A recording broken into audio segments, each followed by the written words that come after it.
Und ihr könnt dann nach der Pause wahrscheinlich ein paar Fragen stellen. Und in der Pause kann man was zu trinken bekommen.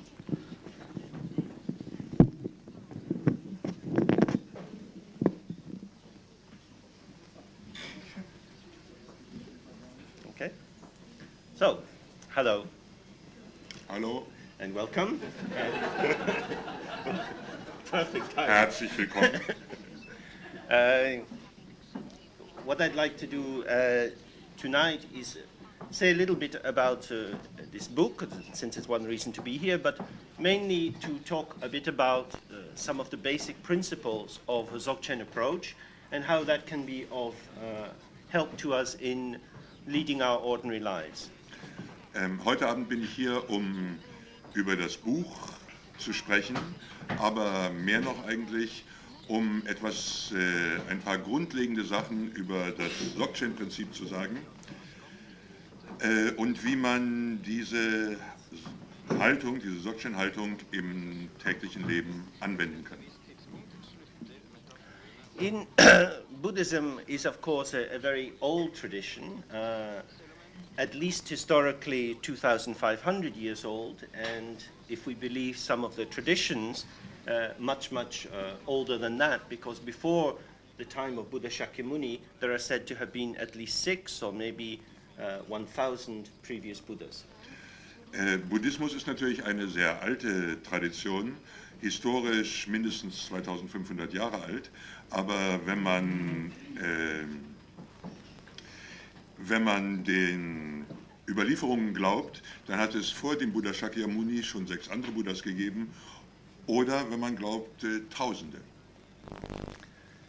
And certainly in the 2,500 years it's been formally in practice, many books have been written. And it's said that Buddha Shakyamuni taught 84,000 different kinds of teaching in order to aid people with very different personalities and histories and desires. In diesen 2500 Jahren, die es den Buddhismus gibt, sind natürlich unendlich viele Bücher geschrieben worden. Und der Tradition zufolge gab es 84.000, hat der Buddha selbst 84.000 verschiedene Arten zu lehren uns hinterlassen, zu dem Zweck, ganz vielen verschiedenen Arten von Menschen zu helfen, zu verstehen und mit ihrem Problem umzugehen. And this is one of the aspects of Buddhism that I appreciate most, the fact that it is the teacher's responsibility to find ways of connecting with the students, rather than the students' responsibility to fit themselves into the one way provided by a teacher. Das gehört zu den Dingen, die ich am meisten am Buddhismus schätze, dass der Buddhismus vom Lehrer verlangt, dass er eine Methode findet, den Schüler zu erreichen, anstatt vom Schüler zu verlangen, dass er sich in irgendein Charakterkorsett presst, um den Bedürfnissen des Lehrers zu entsprechen. Of course, that does put some burdens on the students, because then they have to be tuned into their own condition, so that they can both articulate that to the teacher and identify in the vast range of teachings that are available what might be of use to them. Das verlangt natürlich auch etwas vom Lernenden, denn der Lernende muss sich dem stellen, was für ihn seine Wirklichkeit, was seine Bedingungen sind in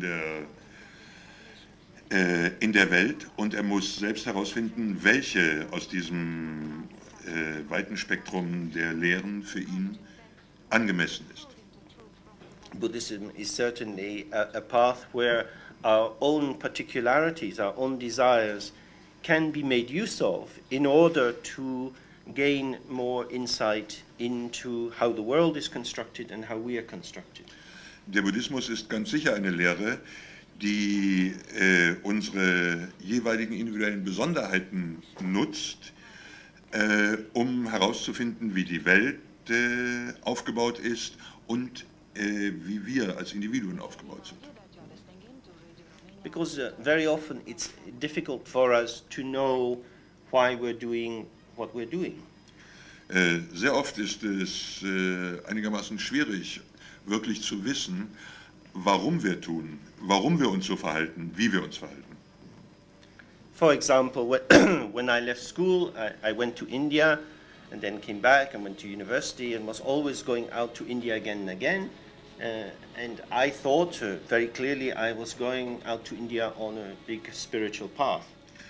Zum Beispiel, als ich aus der Schule kam, bin ich nach Indien gegangen und dann nach etlicher Zeit bin ich zurückgekommen und habe studiert, und auch während meines Studiums bin ich immer wieder nach Indien gereist, und ich hatte natürlich die Vorstellung, dass ich nach Indien reise, um mich auf einen sehr gewichtigen spirituellen Weg zu machen. But it was only after I had spent about 12, 13 years in India and come back to the West and started to train as a therapist that I realized that I was not so much running towards India to get something. I was running away from Britain and my family and all of that kind of shit. Aber als ich dann 12, 13 Jahre in Indien verbracht hatte und zurückkam und meine Therapeutenausbildung machte, da dämmerte mir allmählich, dass ich nicht so sehr nach Indien gegangen bin, um dort etwas zu finden, sondern dass ich weggelaufen bin von der britischen Gesellschaft und von meiner Familie und dem ganzen Mist, den es da sonst noch gab. So motivation is clearly quite a complex thing. We have all kinds of positive and negative forces driving us along in our lives. And if we can find ways which offer us paths that can utilize the different kinds of motivation we have, both our jealousy, our pride, our hatred, as well as our desire and our spiritual yearnings, then more of ourselves can be connected with a path. And a path then helps to contain these difficult urges and transform them. Motivation ist immer eine nicht ganz einfach, ist keine ganz simple Sache, sondern Motivation ist zusammengesetzt aus ganz vielem. Wenn wir if we know motivation, we can take it to the path, all the elements.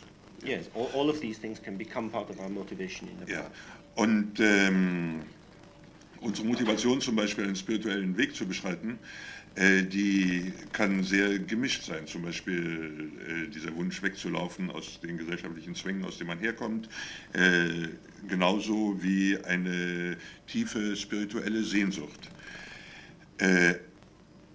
Und in der Regel ist es noch sehr viel mehr. Und all das, wenn man es kennt, kann es Teil des spirituellen Weges werden, den man einschlägt.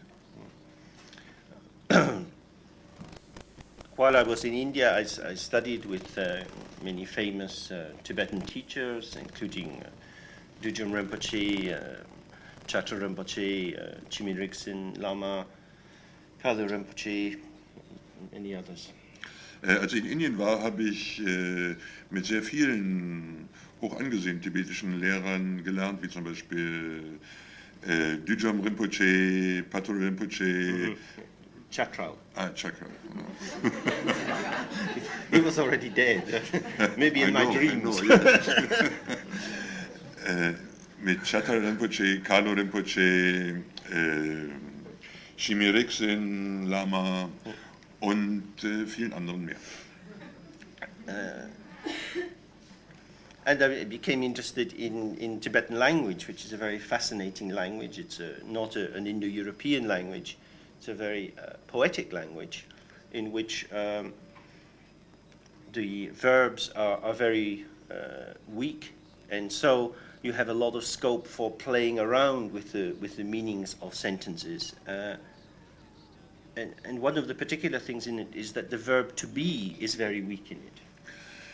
Im Verlauf dieser Zeit habe ich mich natürlich auch für die tibetische Sprache interessiert, die eine sehr interessante Sprache ist. Sie ist nicht eine indogermanische Sprache, und die Positionen, die Verben, die Tätigkeitswörter in dieser Sprache haben, ist sehr schwach. Sie haben im Satzbau und in der Herstellung von Sinn eine sehr schwache Bedeutung, sodass es ein großes Feld von Möglichkeiten gibt, wie man indem man die Bedeutungen schillern lassen kann. Insbesondere das Verb sein hat eine sehr schwache Stellung im System der tibetischen Sprache. And because the verb to be is very weak, sentences are kind of open-ended. If you've got a verb to be, it will define very clearly what a sentence is saying. When it's weak, you have to take a kind of more intuitive feel of it. You can't be an expert up above. You have to find a way into it. And I think that shifts our relationship from one of mastery to one of attunement. Wenn man eine Sprache spricht oder benutzt, in der das Verb, das Tätigkeitswort, eine sehr schwache Position hat, dann ist das so, dass man nicht die Position beibehalten kann, dass man sozusagen von oben und von außerhalb die Bedeutung eines Satzes analysiert, sondern dass man sich sozusagen in den Satz hineinbegeben muss und mit dem Satz und sich in diesem Satz treiben lassen muss, um zu verstehen, was es ist. Es ist also der Umgang in der tibetischen Sprache, der Umgang mit der Wirklichkeit in der tibetischen Sprache, ist also verlangt also eher eine Art von Einstimmung anstatt einer Art von Beherrschung, von Sprachbeherrschung, Sprach- und Sinnbeherrschung.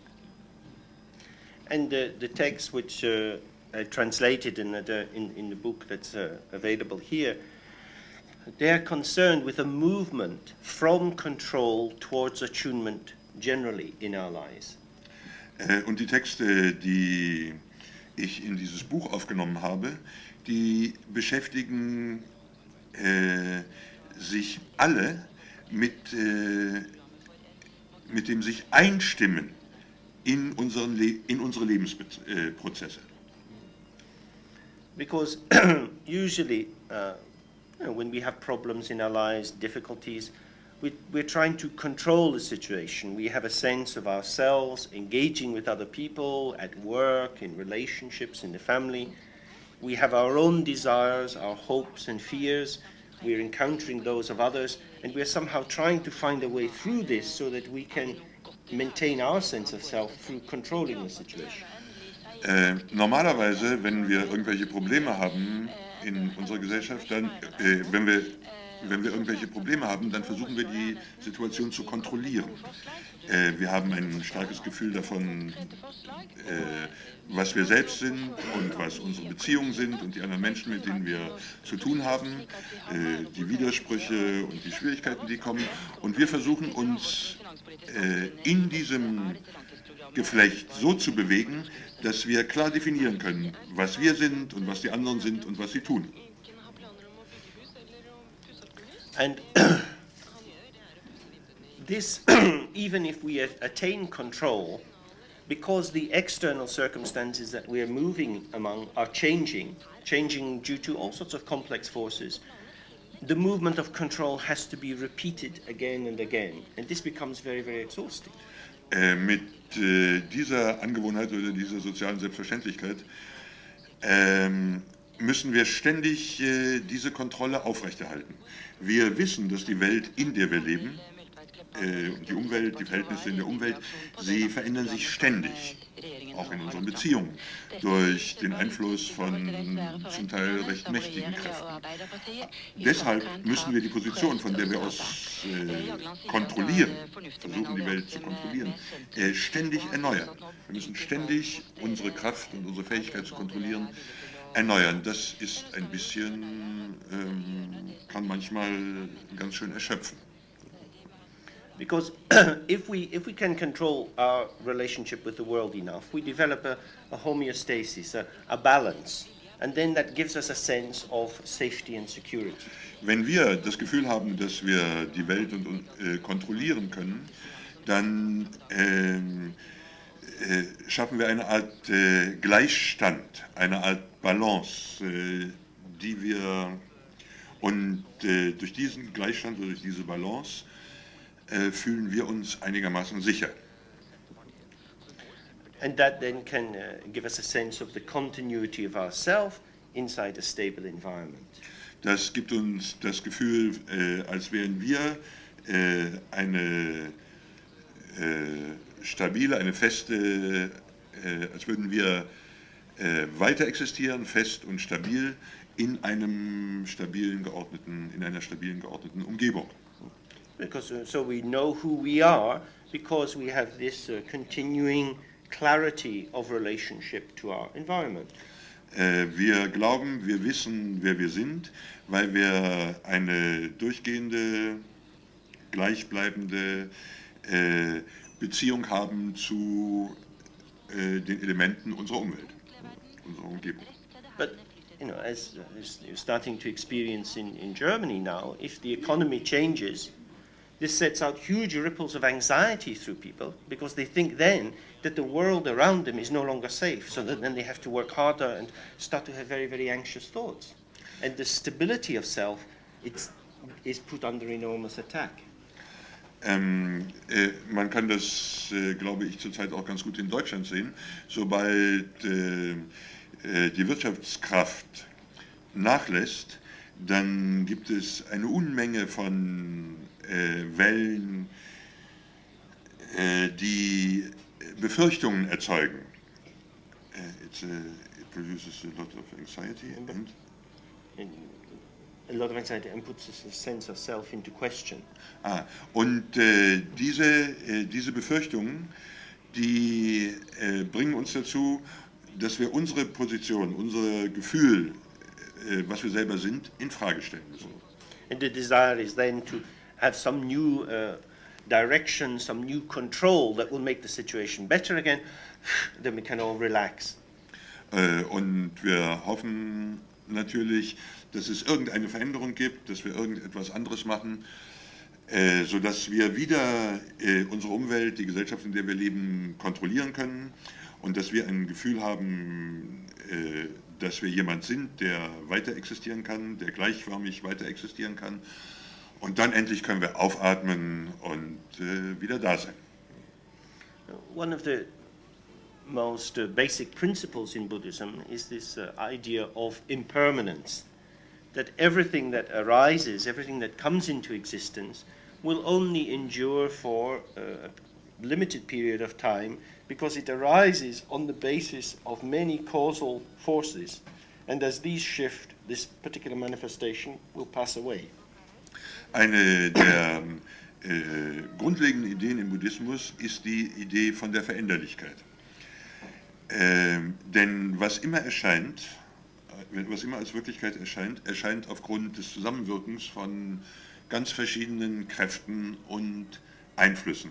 Wenn diese Kräfte und Einflüsse sich verändern oder wenn sie auf eine andere Art zusammenwirken, dann ist auch das, was erscheint, dann verändern sich auch die Erscheinungen und die Erscheinungen vergehen und statt der Erscheinungen, die da waren, erscheint etwas anderes. And it's a very useful thing to do, to start examining the various phenomena surrounding us in terms of their permanence or impermanence. Es ist deshalb vielleicht eine ganz nützliche Sache, oder möglichst viele verschiedene Erscheinungen, die uns umgeben, mal zu untersuchen. Und zwar danach, ob sie beständig sind oder unbeständig.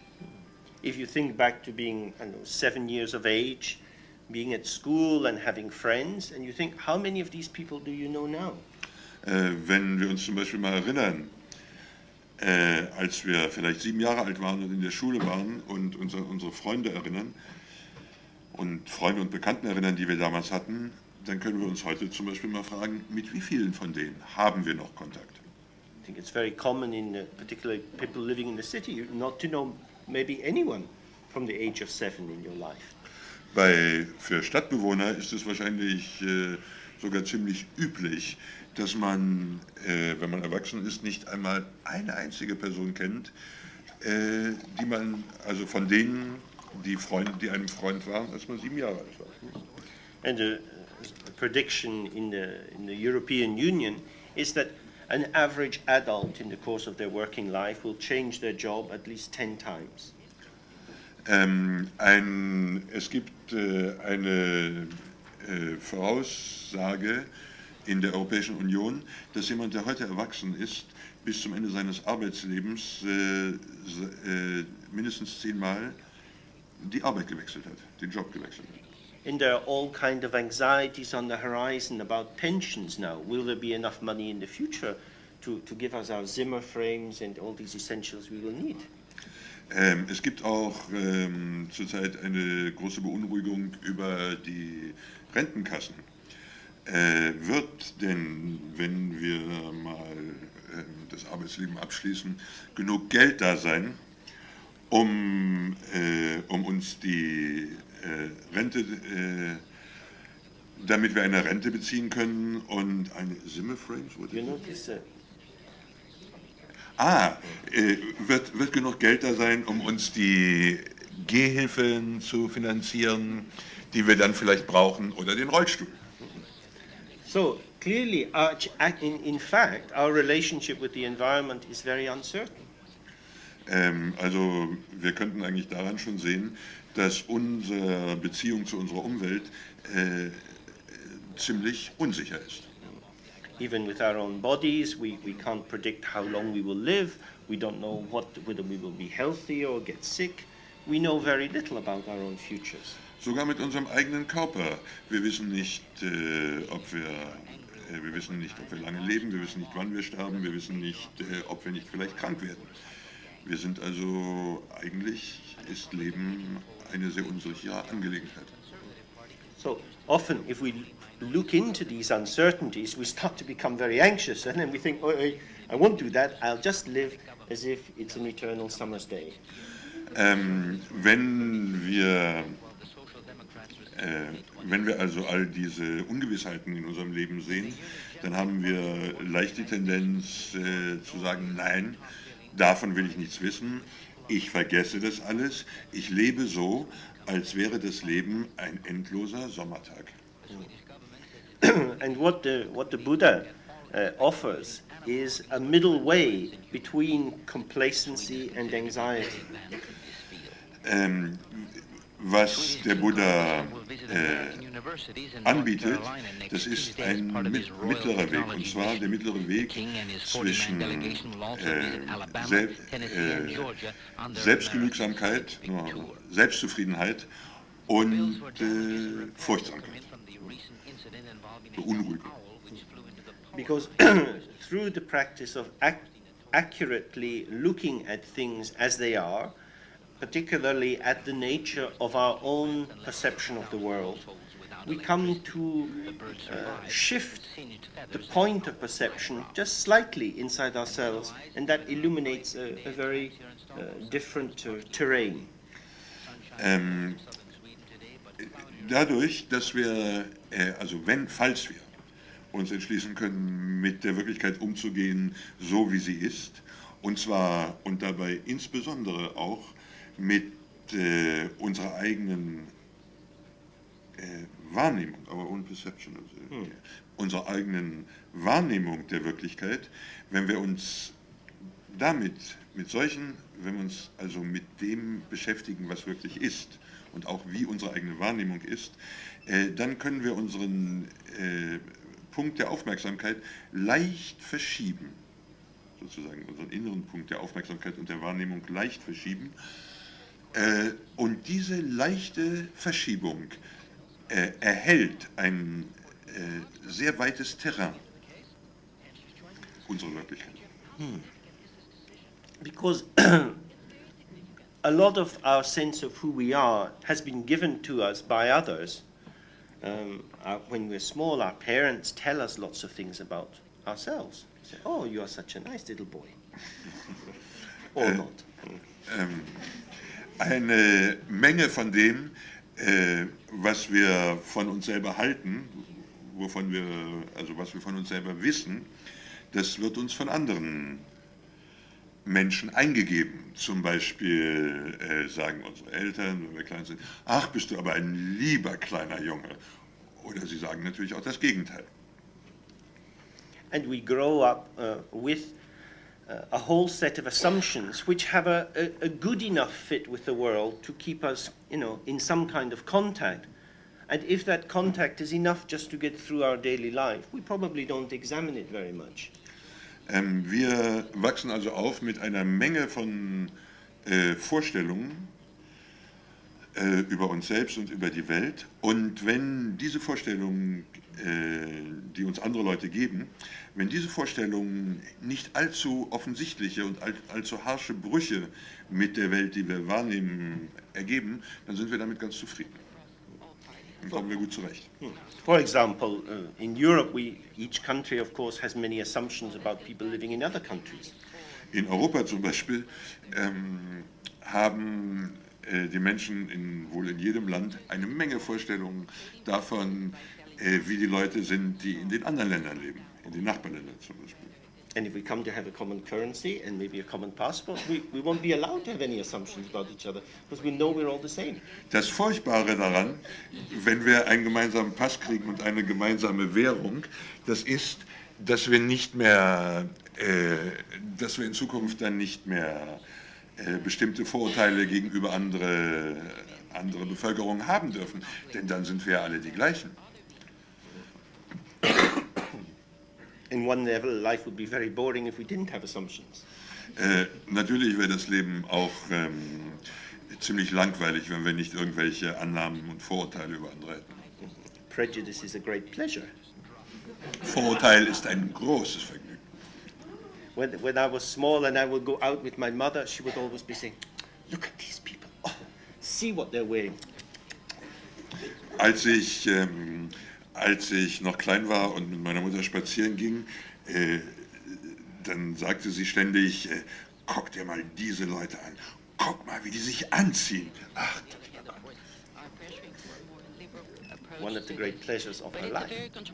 das war eines der großen Vergnügen. And we all have this in our various ways, because these are ways in which we reassure ourselves. This is an aspect of personality, of the continuity of our individual shaping in the world. Und wir alle haben solche Angewohnheiten, denn das hilft uns, unsere Persönlichkeit abzusichern und ein Gefühl dafür zu kriegen, für eine Persönlichkeit, die wir in der Gesellschaft einsetzen können. Und es hilft uns, auch uns zu positionieren in der Gesellschaft und die Gesellschaft einzuschätzen. But of course these assumptions carry a kind of blindness with them. Natürlich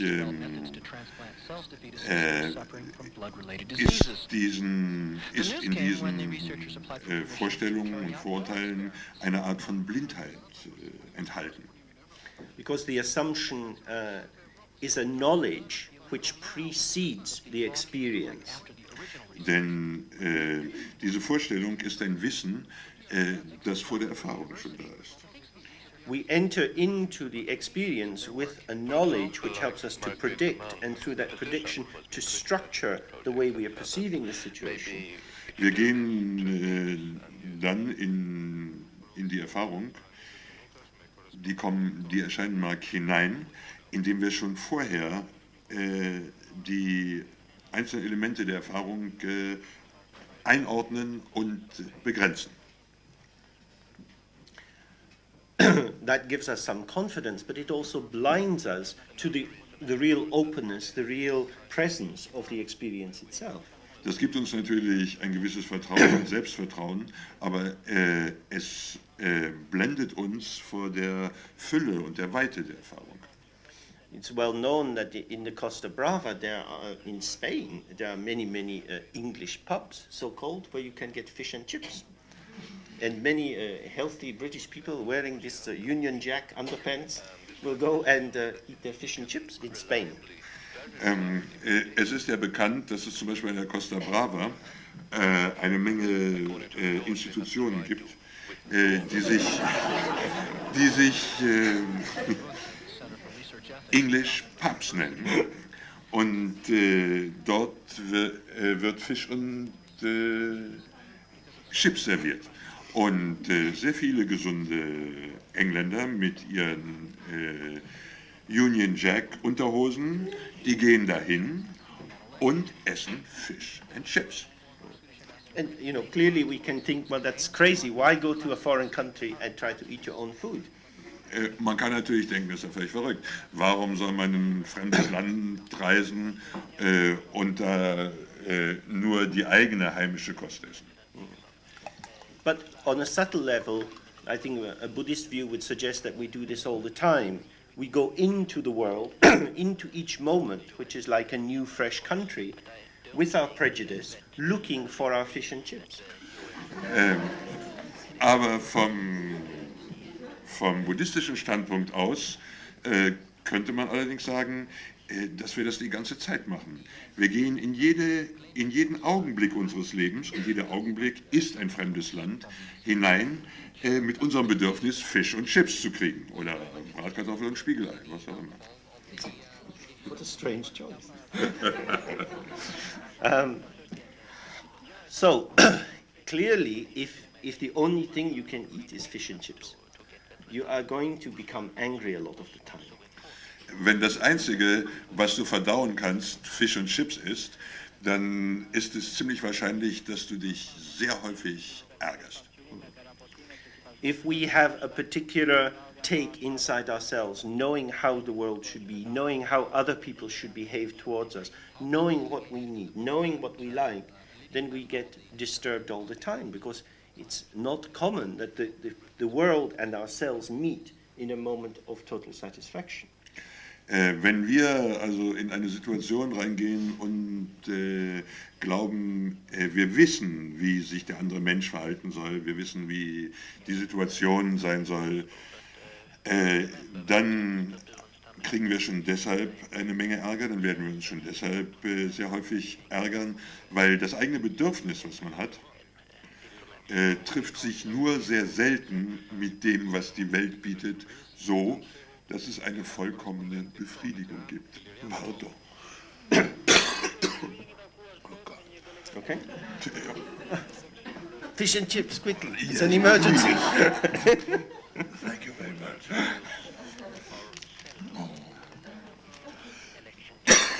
It's domestic issues who dominate the election campaign. If this was public, became official, US tried to influence. Okay, yeah. So the take in Buddhism on this is twofold. The first is to help us understand the menu we have inside ourselves that we look for in the world, and to try to soften the edges of that menu. And the second is a kind of phenomenological education that makes us more aware of the many, many riches that are available around us all the time. Der Weg im Buddhismus zu lernen ist sozusagen zweifach. Es ist einmal zu verstehen, wie unsere Wahrnehmung funktioniert, konditioniert ist. Und das zu verstehen, das zu sehen und auch an den Kanten zu arbeiten, die da sind, die Kanten vielleicht ein bisschen zu schleifen. Und der andere Aspekt ist in die Welt der Erscheinungen, was immer erscheint, to go in the world of phenomena and? No, yeah, a phenomenological education that makes one more aware of what is the richness Und that's available. der andere Aspekt ist, hat sozusagen eine Art von phänomenologischer Bildung, die uns mehr verstehen macht, den ganzen Reichtum all dessen, was erscheint. Was alles erscheint und den ganzen Reichtum all dessen, was erscheint. Zu verstehen.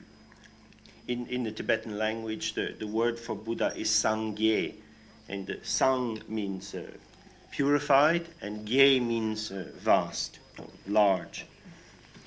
Das tibetische Wort für Buddha ist Sangye. Sang bedeutet rein Und G bedeutet eine weite Ausdehnung. Weite. Ja. So like a restaurant at the end of the day, when you have this blackboard with the things written up, you rub it off. The Buddha has rubbed out his menu. He is not looking for any special dishes anymore. Es ist so ähnlich, wie wenn man eine mit Kreide auf eine Tafel geschriebene Speisekarte hat im Restaurant. Wenn der Tag vorbei ist, werden die Angebote des Tages ausgewischt und die Tafel ist wieder leer. So ist der Buddha jemand, der sozusagen das Menü, nachdem er die Welt wahrnimmt, ausgewischt hat. And because of not being full of this prefixing, this foreclosure inside, there is then an openness to cooking with anything that comes up. Everything is of interest. Und dadurch, dass man nicht mehr festgelegt ist, was man wahrnimmt und wie man etwas wahrnimmt, it's A fresh perception. Dadurch entsteht eine frische und eine immer wieder neue Wahrnehmung dessen, was ist. Because then one's not looking for something, one is just looking. Man sucht dann nicht etwas oder man schaut nicht nach etwas, sondern man schaut nur. And that one can then be happy with whatever comes. Und dann kann man auch glücklich sein mit was immer erscheint, was immer hochkommt. In some ways, of course, this is similar to Christian tradition of quietism. Das ist Quietism. What is it? Means being quiet inside and a kind of passive acceptance of Das, God's grace, providence, this kind of notion. Das ist sehr ähnlich wie das christliche Prinzip der inneren Stille. Das ist Quietismus. Also, das ist sehr ähnlich wie die protestantische Richtung des Quietismus. But it's slightly different because, particularly in the Dzogchen view, perception radiates not just as a intellectual function into the world, but perception is a total energetic, aesthetic relationship with the world. Wahrnehmung ist ja nicht etwas, als würde man intellektuell irgendetwas, was außen ist, durchdringen, sondern Wahrnehmung ist ja sehr viel mehr ein offenes, ästhetisches Herangehen an die Welt. In the Dzogchen tradition, which is one tradition inside Buddhism, but in many ways has the flavor of all the other traditions, it starts with experience. Die Dzogchen-Tradition, die eine der vielen Traditionen im Buddhismus ist, aber doch eigentlich etwas ganz Wesentliches aus allen buddhistischen Traditionen in sich fasst. It starts with experience. Diese Dzogchen beginnt mit Erfahrung. Now, in order to have an experience of the nature of your own mind, eine Erfahrung von der Natur des eigenen Geistes zu haben, you need to engage in certain kinds of practices. Muss man natürlich bestimmte Arten von Übungen anwenden. And clearly you wouldn't engage in these practices unless you had some kind of belief that you might get an interesting experience. Und natürlich würde man sich keine Übungen antun, wenn man nicht ein gewisses Vertrauen hätte, dass man dadurch ein paar Erfahrungen macht, die es wert sind, gemacht zu werden. However, the potential for an ideological tendency in this kind of Buddhism is deconstructed, is opened up by the nature of the experience itself. Eine etwaige ideologische Haltung, mit der man die Welt oder die Erfahrung sehen kann, die wird dekonstruiert. Sie wird sozusagen aufgelöst durch die Erfahrung selber. The Buddha gave this example that if somebody is traveling and they come to a river, then it's very useful to have a boat to take you over the river.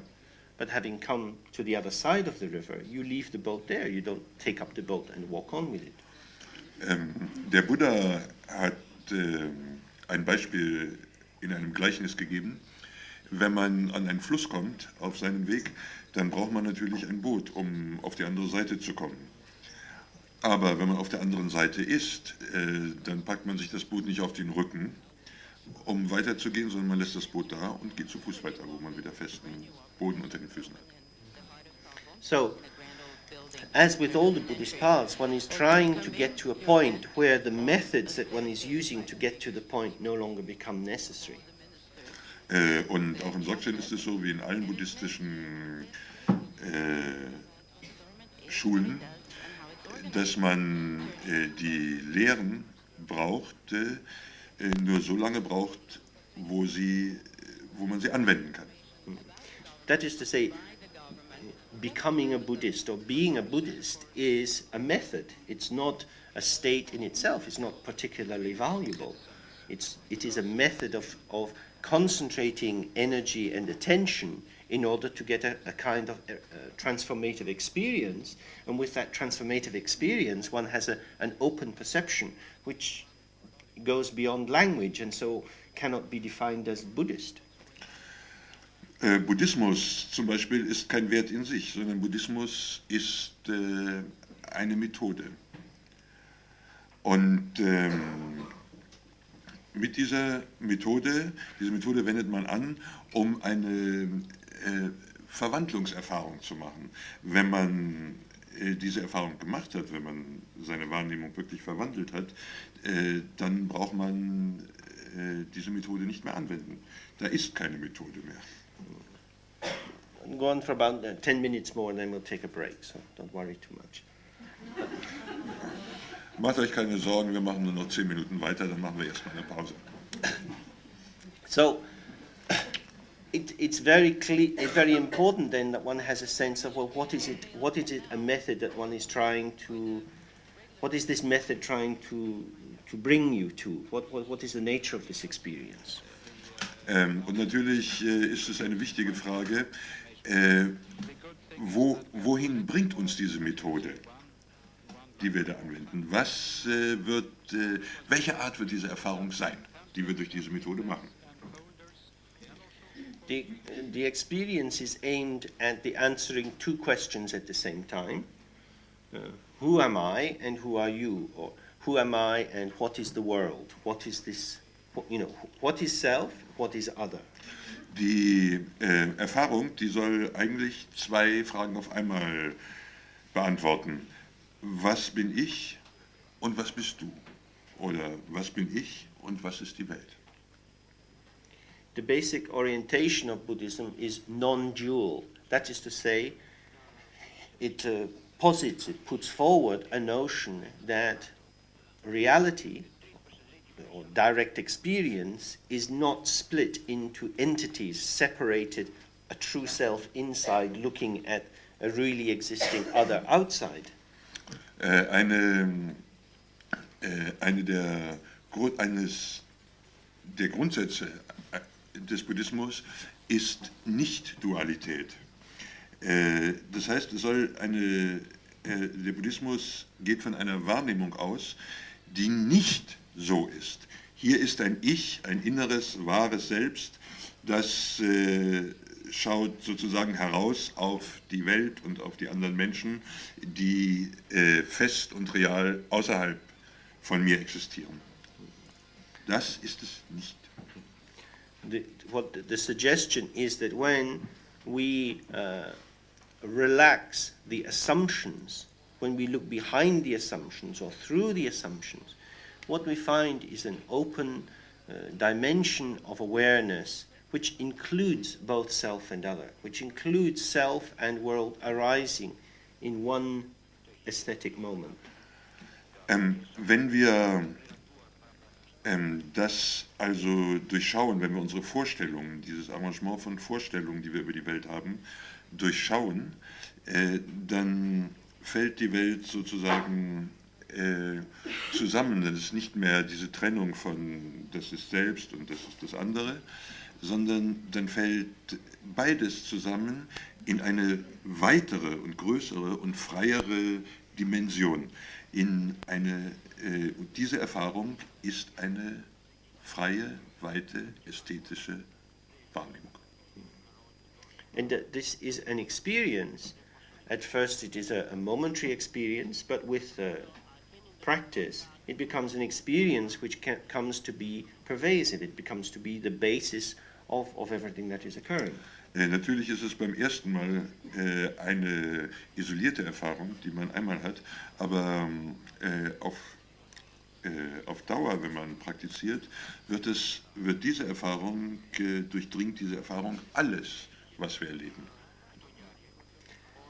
Clearly then Buddhism is not formally a religion. It's not concerned with worshipping God or gods as a kind of ultimate take on the world. I am down here very, very small, you are up there very, very big. Please, big boy, do something for me. In diesem Sinne ist Buddhismus auch nicht so sehr das, was wir uns unter Religion vorstellen. Der Buddhismus geht nicht davon aus, dass wir hier unten sind, ich bin hier unten und ich bin ganz klein und du da oben, Gott oder auch Götter, ihr seid so groß und mir so überlegen und jetzt tut bitte was für mich. So ist es nicht. It starts from a very different assumption that all beings have this potential to be very open, very relaxed and perfectly connected with the ongoing movement of the world, that we are part of the world. Der Buddhismus geht von einer Vorstellung aus, dass wir eigentlich ganz entspannt sind und dass wir eigentlich ganz entspannt und frei uns in dem Ablauf, den Ereignissen, in dem Ablauf, der die Welt ist, ganz entspannt und frei bewegen können. And that by tuning into oneself, one is also tuning into the world, so that attunement between self and world becomes a permanent, easy flow. One is never separated from the world, one is enworlded. Wenn man sich, daher ist es so, dass wir in dem Maße, in dem man sich auf sich selber einstellt, man sich auch in der gleichen Bewegung auf die Welt einstellt. Man ist nicht mehr isoliert von der Welt, hier bin ich und da ist die Welt, sondern man ist sozusagen eingebettet in die Welt. Man ist eingeweltet, sozusagen. The particular view that many of the texts in the book are dealing with is called Dzogchen. And Dzogchen can be translated as great perfection or great union. Das Buch, die meisten Texte, die in dem Buch vorkommen, die beschäftigen sich mit etwas, das Dzogchen heißt. Dzogchen kann man übersetzen als große Vollkommenheit oder als große Einheit. But when it's saying great perfection, it's not meaning that we should somehow become very splendid and wonderful beings, you know, like this very radiant kind of gods with all kind of colors and having sex all the time. It's quite a nice idea too, though. But Isn't it? but your legs would get very tired, I think. In this position, oh Get yes. varicose veins, yeah. Also Vollkommenheit bedeutet in diesem Sinne nicht, dass wir ganz strahlende, wunderbare Persönlichkeiten werden, wie Götter zum Beispiel, die einfach nur leuchtend und strahlend rumschweben und die ganze Zeit Sex haben. Sondern, also das meint es nicht. Because the great perfection is not perfect above others. It's not a narcissistic inflation of being special and different. It is to recognize that everything that occurs is perfect. And so whatever is going on is just perfect. So however things are, that is something one can be fully attuned with. Denn diese Vollkommenheit bedeutet nicht, dass wir irgendwie uns über andere erheben oder über die Welt erheben oder über der Welt stehen, sondern Vollkommenheit bedeutet in diesem Sinn, dass was immer erscheint, vollkommen ist, sodass wir uns darin bewegen können. However, in the practice, one can make use of the visualization of deities like this, using faith, using devotion, you can do pilgrimages, you can burn candles, you can make prostrations, but all of these are techniques for mobilizing your energy and bringing your energy into one point, so that by easing out the dispersion of attention, one comes into that small point through which you recognize yourself. Wenn man natürlich Buddhismus praktiziert, dann kann man natürlich all das nutzen. Man kann die Verehrung für eine Gottheit benutzen, man kann die Hingabe benutzen, die man da hat. Man kann Kerzen anzünden und Räucherstäbchen und Pilgerreisen machen und vieles andere mehr. Aber all das sind nur Methoden. Diese Methoden sind dazu da, dass wir unsere Wahrnehmung auf einen Punkt bringen, dass wir unsere Wahrnehmung sozusagen zurückholen aus all der Zerstreuung, die überall in der Welt ist, dass wir diese Wahrnehmung zurückbringen auf einen Punkt. We make a very big mistake if we confuse the method with the result. Wir machen sicher einen großen Fehler, wenn wir die Methode mit dem Ergebnis der Methode verwechseln. You can learn to wear all kind of robes and hats and bang drums and do all kind of very interesting things if that helps you. But it's designed to help you rather than become some kind of, hi, I'm an interesting person, don't you want to talk to me, sleep with me, pay me money? Man kann natürlich alles Mögliche, alle möglichen Roben und Kostüme und Hüte benutzen auf dem buddhistischen Weg. Das ist natürlich möglich. Aber es geht nicht darum, dass das Ergebnis der Methode und dieser Anwendung und dieser Kostümiererei ist, dass wir der Welt aufs Auge drücken wollen. Guck mal, bin ich nicht eine interessante Person? Willst du nicht mit mir reden? Willst du nicht mit mir schlafen? Möchtest du mir nicht vielleicht auch noch ein bisschen was bezahlen? So, to be attuned is in many ways to be invisible. Sich wirklich eingestellt zu sein, wirklich im Fluss zu sein, das heißt in vieler Hinsicht unsichtbar sein. But if basically you are invisible, when you become visible, you can become visible as you would like to be. Wenn man in diesem Sinne unsichtbar ist und man wird wieder sichtbar, dann kann man so sichtbar werden, wie man gerne sichtbar werden will. Because if you're empty and open inside, you're not so full of your own menu, of your own desire for yourself. You're much more attuned to others, and then you can become what others need you to become. Zum Beispiel, wenn man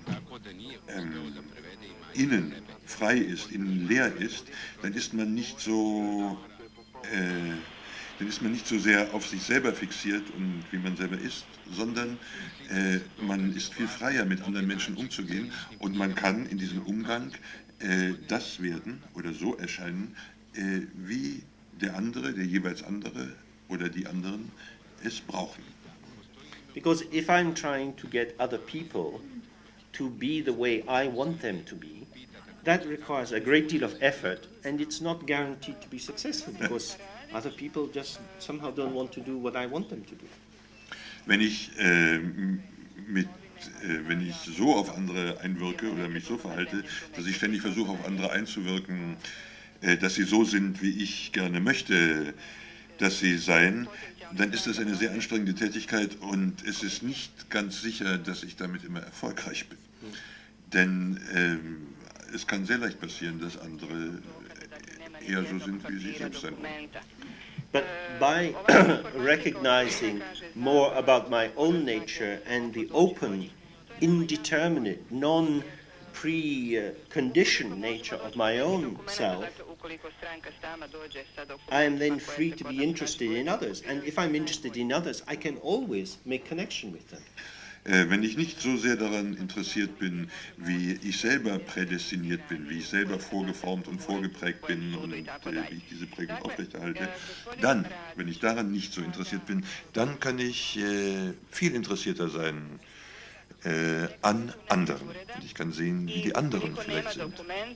Because if my task is now for me to reach out to make connections with others, to a large extent, that is in the palm of my hand. I can learn, I can become adaptable, I can become more sensitive, more compassionate, more attuned to others. I can do that. But if I'm trying to get other people to fit in with me, that's much more difficult. Wenn ich die Verantwortung übernehme, wenn es bei mir liegt, wie ich mich auf andere beziehe, dann habe ich das viel eher in der Hand, als wenn ich versuche, andere dazu zu bringen, sich auf eine bestimmte sich auf mich zu beziehen und sich so oder so oder so mir gegenüber zu verhalten. So, in this yogi's handbag, they carry around texts which are very much dealing with this kind of practice, recognizing one's own truly open nature, and through that liberating whatever energy and manifestation occurs to be in the service of others. Viele von den Texten, die in diesem Handgepäck eines Yogis veröffentlicht sind, die beschäftigen sich damit, wie wir uns anderen Menschen zuwenden können.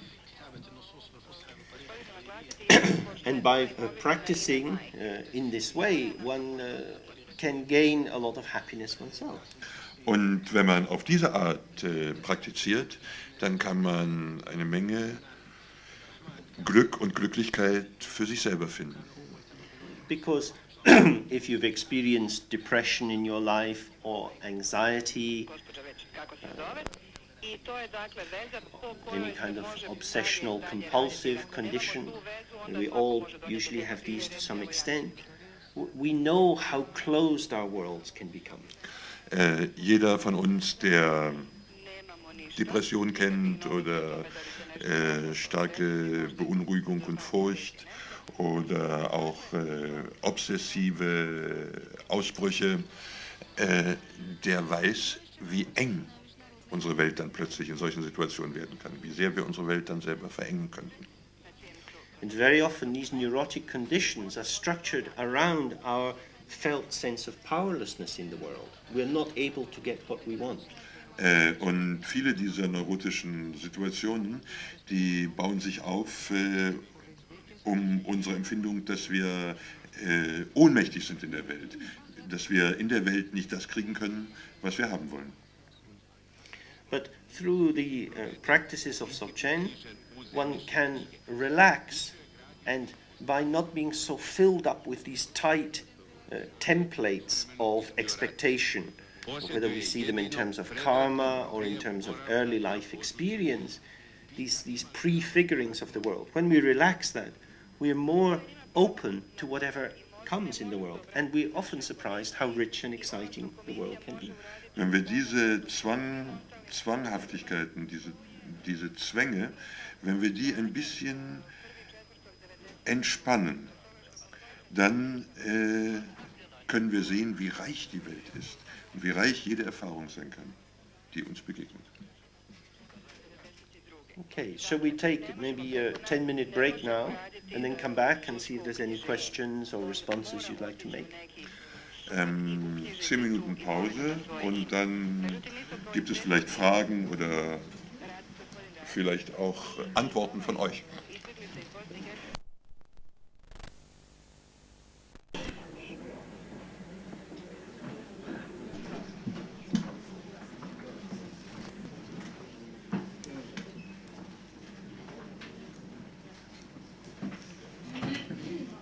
Okay? Alles klar? Yeah. Just one last thing before we take some questions is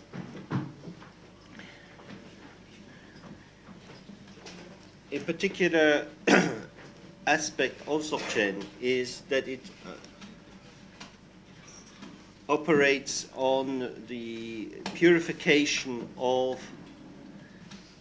our attachment to the content that is arising, both as we experience it in our mind and externally.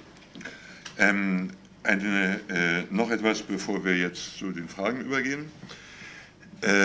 Dzogchen hat immer damit zu tun, what about the content? Also, our attitude towards the content? Our attachment.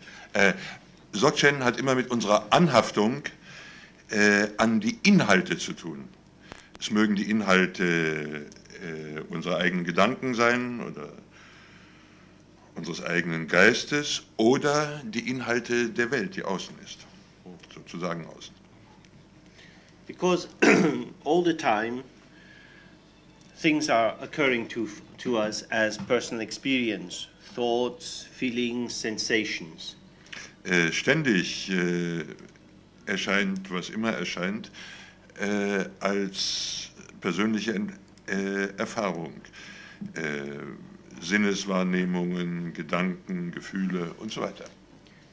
And when we sit to do some basic meditation practice, maybe observing our breath, we become aware that our minds are really quite busy. Wenn wir praktizieren, zum Beispiel eine einfache Meditationstechnik anwenden, dann werden wir wahrscheinlich die Erfahrung machen, dass unser Mind ständig beschäftigt ist, ziemlich beschäftigt ist. And we can make a reasonable construction on that and say, my mind is very busy, therefore I am very busy. I should try not to be so busy. Und wir können uns daraus etwas sehr Vernünftiges zurechtlegen. Wir können uns sagen, also mein Geist ist ständig beschäftigt, folglich bin ich ständig beschäftigt, also muss ich versuchen, nicht ganz so beschäftigt zu sein. This is the petty colonialism of a bourgeois ego. Das ist der kleinliche Kolonialismus eines bourgeoisen Ich. Because who is the owner or possessor of the thoughts and feelings that arise, including the thought, I am the possessor of my thoughts and feelings? Denn wem gehört denn das, was auch immer in unserem Geist erscheint? Diese Frage gilt einschließlich für die Vorstellung, dass wir die Besitzer unserer Gefühle sind. Die feste Vorstellung, wir seien die Besitzer unserer Gefühle. Thoughts and feelings arise when we relate to the thoughts and feelings that arise. In them we recognize this is me. I'm having this thought. I don't like to have this thought. I do like to have this thought. Gerade dadurch, dass Gedanken und Gefühle erscheinen, kriegen wir ein festes Gefühl von Ich. Ich bin es, der diese Gefühle hat, der diese Gefühle und Gedanken hat. For example, this afternoon, just before lunch, I was out walking with my friends Theo and Kavaksha, and we were having a nice conversation. And walking along the side of the road, there was some green grass. Zum Beispiel heute Nachmittag, kurz nach dem Mittagessen, bin ich mit meinen Freunden Theo und Kavaksha spazieren gegangen. Und als wir so über den Bürgersteig gingen, da war mitten auf dem Bürgersteig ein bisschen grünes Gras. And I looked down and there was a big bar of iron. Und ich habe mir das angeguckt und da gab es eine dicke Eisenstange. And I suddenly had a thought, I could hit them on the head and knock their brains out. Und da hatte ich plötzlich die Idee, ich könnte ihn mit dem Ding einfach auf die Rübe hauen und ihm das Gehirn rausfegen. I was very interested that this thought had arisen in my mind. Ich war ziemlich verblüfft und auch interessiert, wie dieser Gedanke in meinem Mind erscheinen konnte. I didn't share it with them. I didn't think that was very... Ich habe es ihnen natürlich nicht gesagt, weil ich dachte, es wäre nicht sehr günstig. But what an amazing thought to come in your mind. Aber wie kommt denn sowas in den Geist? Now, being very interested in Dr. Freud, I can have some, associations, and having explored my own unconscious in a Freudian sense, I have some notions as to why I might have that kind of construction arising in my head. Da ich ja nun auch ziemlich an den Gedanken von Dr. Freud interessiert bin, könnte ich mich natürlich damit zu beschäftigen, zu analysieren. Wie konnte das entstehen? Wie konnte das passieren? Wie konnte das entstehen, dass solche Gedanken in meinem Geist erscheinen? But from the Dzogchen point of view, all sorts of things arise in our mind. Good thoughts, bad thoughts. When a good thought arises, if we identify it, we think, oh, I'm such a wonderful person. Aber unter dem Dzogchen-Gesichtspunkt kann natürlich alles im Mind erscheinen. Gute Gedanken, schlechte Gedanken und so weiter. Wenn ein guter Gedanke erscheint, dann werde ich mir natürlich sagen, ach, so ein toller Gedanke, bin ich nicht ein wunderbarer Mensch. And if a bad thought arises, we can start to become quite anxious. Why am I having this thought? What does it mean about me? Am I an evil person? Am I a cruel person?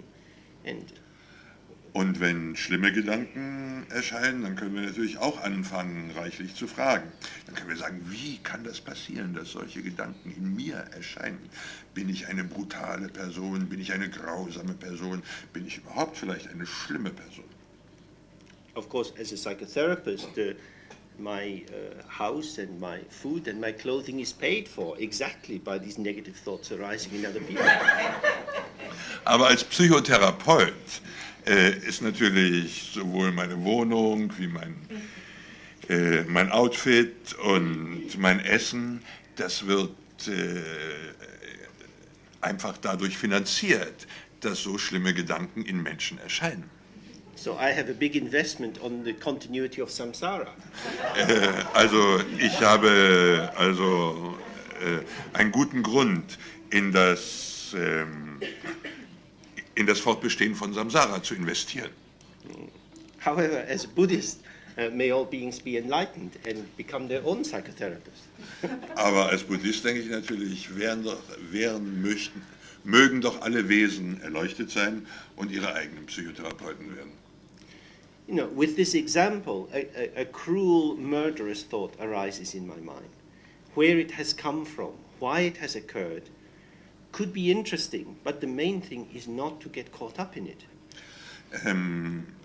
Als Psychotherapeut sage ich natürlich, wenn so ein brutaler, mörderischer Gedanke in mir erscheint, dann kann natürlich die Frage, woher kommt dieser Gedanke, wie konnte er entstehen, der könnte natürlich auch ganz interessant sein. Thoughts are like rabbits, they make lots of babies. Aber Gedanken sind wie Karnickel, die machen viele Junge. Die hecken viele Junge, so heißt es. If you get caught up in the thought and you think, why am I thinking this? Many other thoughts will come, many associations will come, and you can build a whole paradise, a whole empire of thoughts which seem to make sense, and then the mind will move on to something else, and then form another and another and another. And we move through these lands, each time trying to control the situation by construing, by making meaning. Wenn, egal welcher Gedanke, so ein mörderischer oder ein anderer Gedanke, wenn der erscheint, dann kann man damit natürlich eine unendliche Vielzahl von Gedanken damit verbinden und jeweils eine ganze Welt konstruieren. Und dann kommt der nächste Gedanke und man konstruiert schon wieder eine ganze Welt.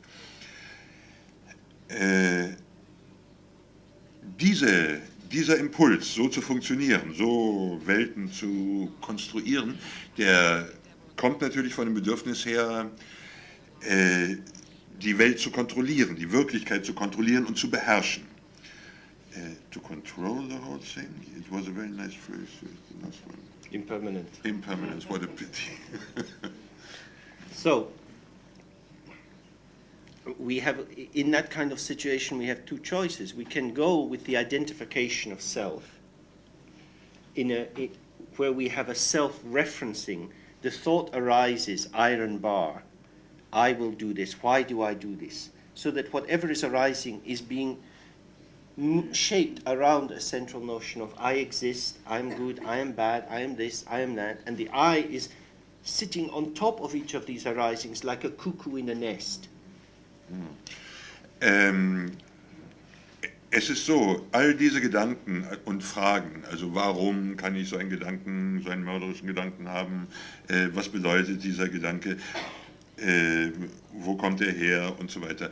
All das ist aufgebaut, baut sich auf sozusagen um einen Kern. Dieser Kern ist der Gedanke oder die Vorstellung von einem festen Ich, was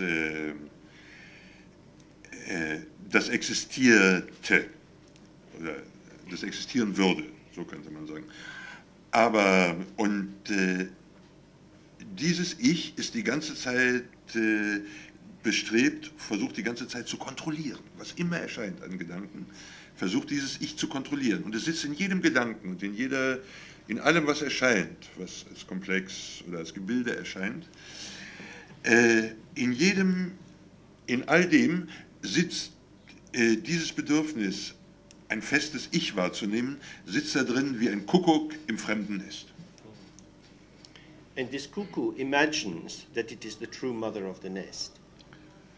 Und dieser Kuckuck, der stellt sich vor, ihm gehört das, ihm ist das angestammte Nest. That is to say, it ascribes to itself, it takes to itself agency as if it was the one that was doing these things. I am suddenly thinking about this iron bar. Why am I having this thought? Und dieser Kuckuck, der schreibt sich selber zu, schreibt sich alles, was erscheint, im Geist selber zu. Ich habe das gedacht. Ich habe diesen Gedanken gemacht.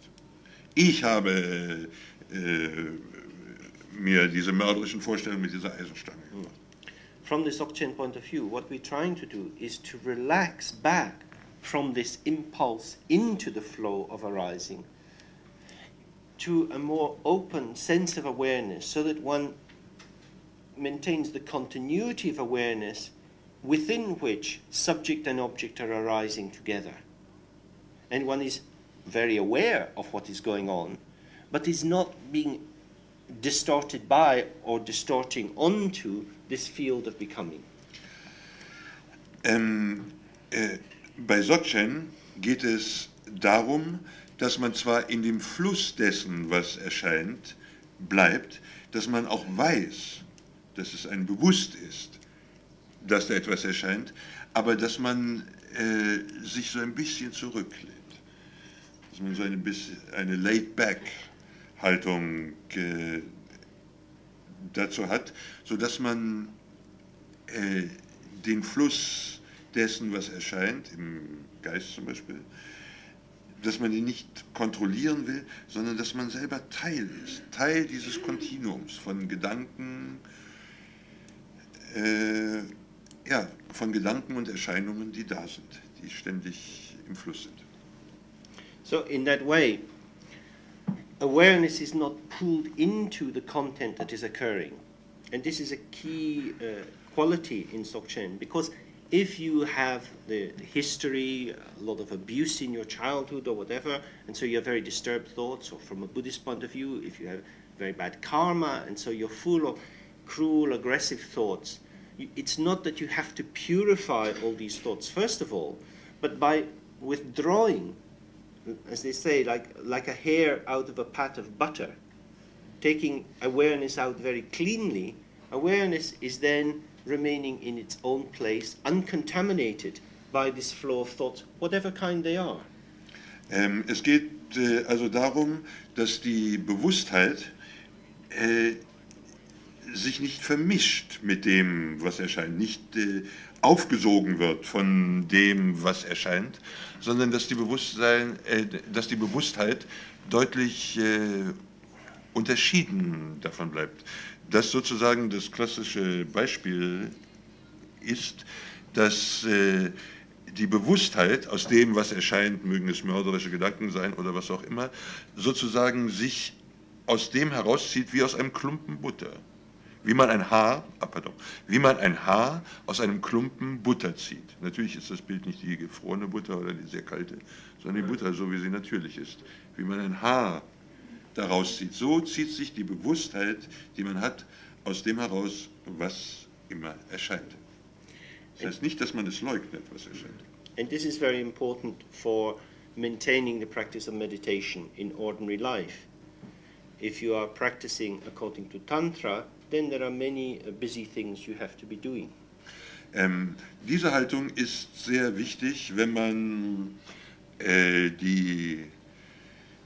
eine Praxis von Meditation im alltäglichen Leben aufrechterhalten will. Wenn man zum Beispiel Tantra praktiziert, dann gibt es eine Menge Dinge, Menge Geschäftigkeiten, die dazu notwendig sind. So you might have to maintain a visualization inside yourself of a deity or imagining a deity in the world, be reciting a mantra and be doing a particular kind of transformation of experience through that. Man muss zum Beispiel eine Visualisation aufrechterhalten, etwa eine innere Visualisation, indem man eine Gottheit in sich selber visualisiert oder indem man eine Gottheit draußen in der Welt visualisiert. You have to maintain this. You have to maintain that, yeah, so you're quite busy. Ja, und damit kann man ganz schön beschäftigt sein. Now, that busyness is very useful for protecting you from your usual assumptions and impulses into the world.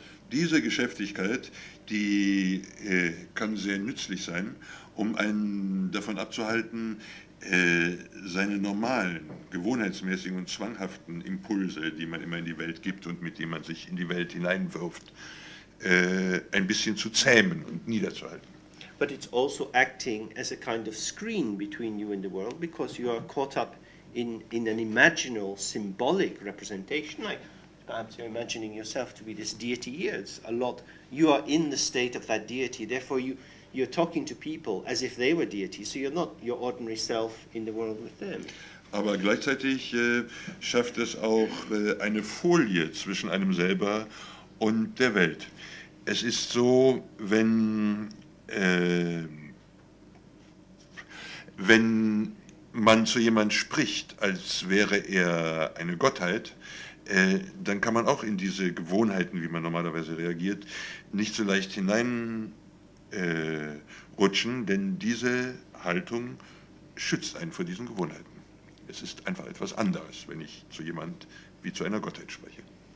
But when one is practicing according to Dzogchen, one is trying to be very relaxed and open to whatever is occurring without editing, without being happy when good things come, sad when bad things come, just keeping a very open, clear awareness, moving through whatever is happening and responding according to the needs of the situation. That is to say, how the world pulls you out into response, but with awareness, so that you're not indulging your assumptive world, but you're trying to respond from openness.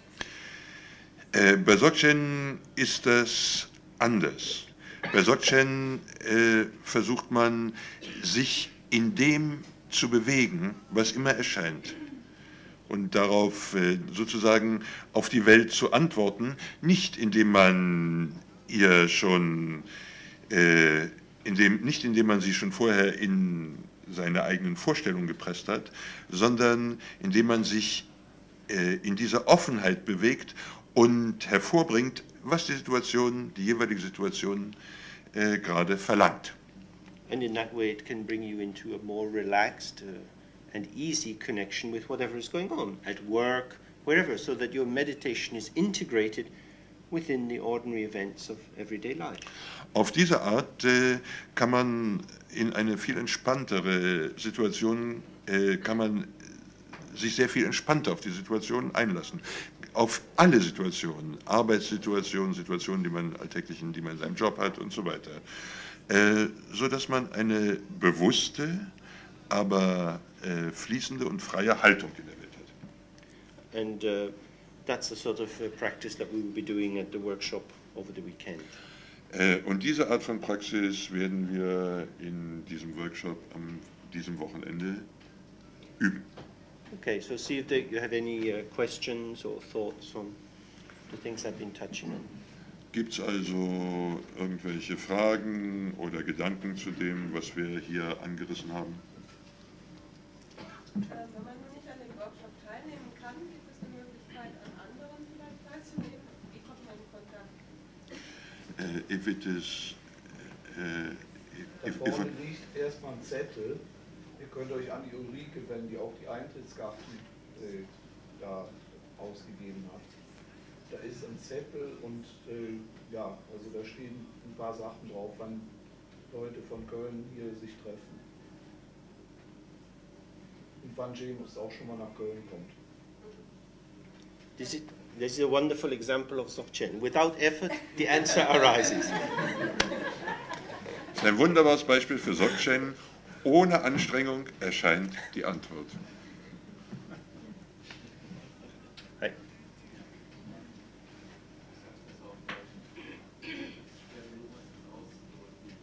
Wenn ich mich innerhalb dieser Freiheit bewegen will, brauche ich aber doch irgendwo einen inneren, ja, wie soll ich das sagen, einen inneren Halt, der mir hilft, die Situation, die spontanen Situationen, in die ich gerate, zu ordnen.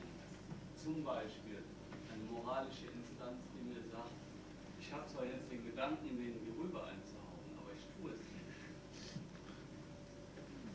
Ja, mir fällt es ein bisschen schwer, das auszudrücken, aber ich sag mal, über die Jahrtausende, nur mal diese kurze Zeit zu nennen, hat der Mensch ja nicht besonders viel dazugelernt. Er hat immer noch Mordgedanken und Gelüste und die lebt er auch noch aus. Aber woher bekommt man die Kraft aus dieser, sagen wir mal, in dieser Situation der Meditation und des Alltags, diese Stärke zu gewinnen, immer richtig zu entscheiden oder mit dem zu leben, wie man entscheidet? Even if one lives in this freedom, one needs something fixed, some, like a moral framework or something, since mankind is so old and still murderous. How can one practice it? Yeah.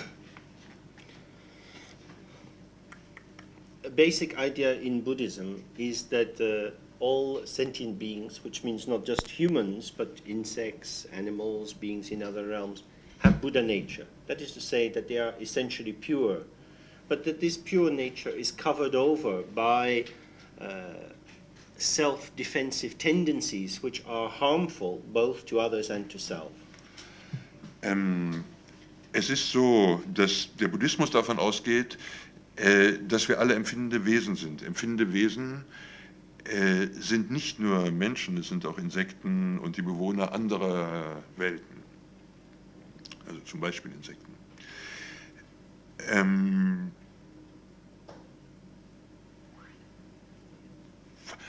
Alle diese Wesen haben die Buddha-Natur.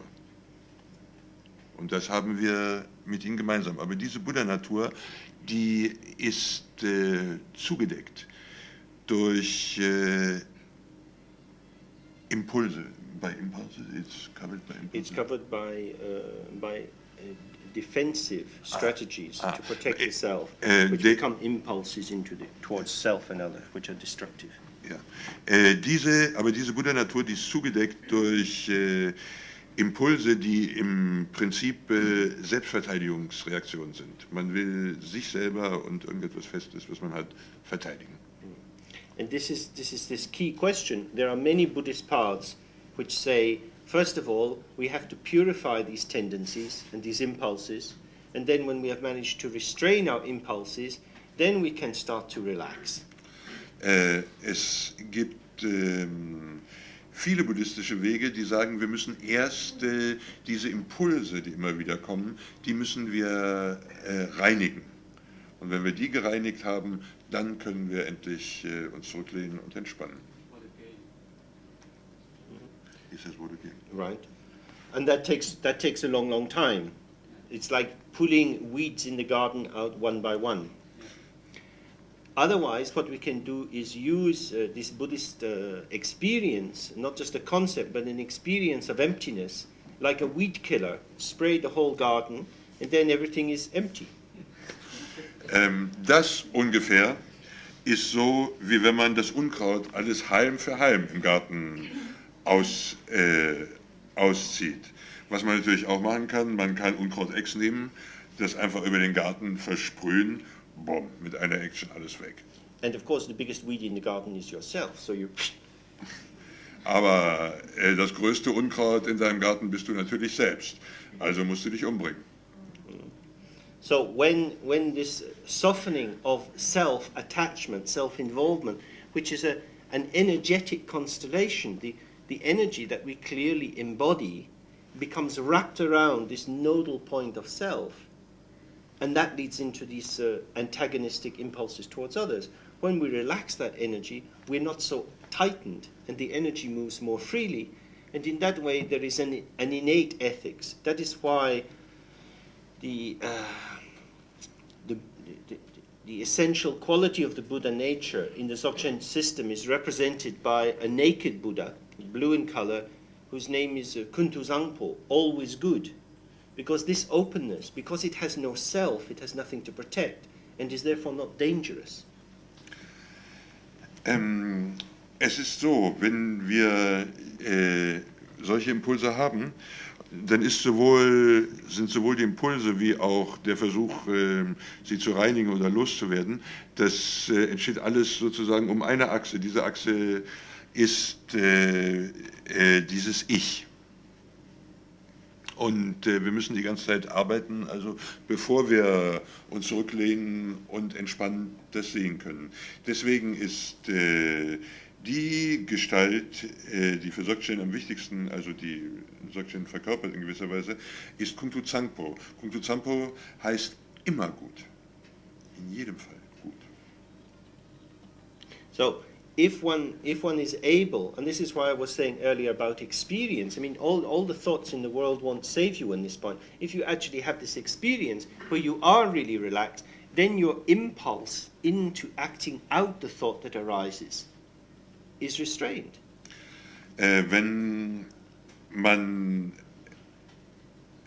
diese Haltung hat, dass alles gut ist, dann ist man nicht gezwungen, diese Impulse, die kommen, auszuagieren auf die Mitmenschen, auf die Umwelt und so weiter. Man ist einfach relaxed und ist freier. Ich habe es nicht gut übersetzt, aber du verstehst Englisch, ja? But the impulse is not being restrained by thinking, oh God, I shouldn't pick up this iron bar and hit my friends. I better not do it, or if I do it, I will be arrested. It's not inhibited by a conceptual moral framework, but by the fact that the impulse arises and passes. It doesn't connect with this self-point that takes us into that activity. Wenn man also entspannen kann man erst, wenn man diese Erfahrung, nicht das Konzept von Freiheit und Entspannen hat, sondern wenn man einmal diese Erfahrung gehabt hat. Und dieser Impuls, der wird nicht dadurch unschädlich gemacht, dass man mit irgendwelchen moralischen Konzepten daran geht und sagt, nein, also das soll ich nicht machen oder besser schlage ich meinen Freund nicht tot mit der Eisenstange oder so etwas, sondern diese Entspannung in dem Fluss dessen, was auch immer erscheint, kommt eher so zustande, dass man weiß, ja, dieser Impuls erscheint auch, so wie alles andere auch erscheint, und er vergeht auch, so wie alles andere auch vergeht. But if you don't have the experience, then you need to have rules of morality as well. And Buddhism has many, many rules of good conduct. Aber wenn man diese Erfahrung nicht hat, diese Erfahrung, dass es nur erscheint und wieder weg ist, dann ist es vielleicht, dann braucht man natürlich auch einen moralischen Rahmen. Und im Buddhismus gibt es sehr viele Schriften und Regeln über richtige Lebensführung. A bit like in the circus, when you have the high wire, you also have the safety net.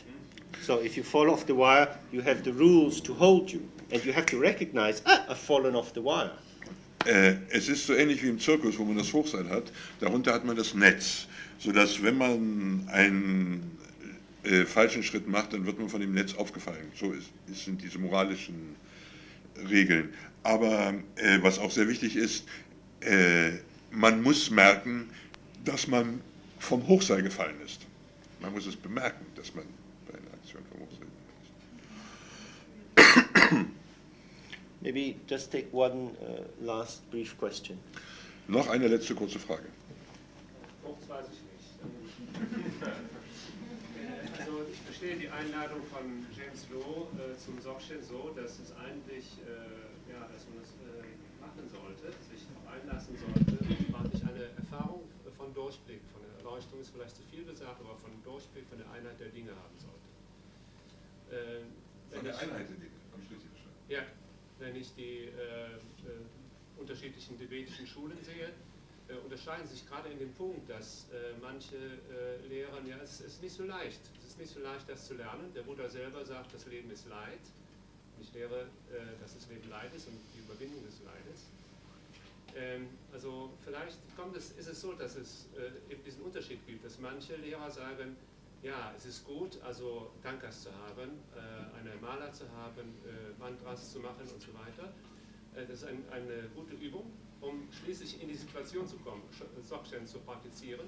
Und manche Lehrer sagen, wir fangen direkt damit an.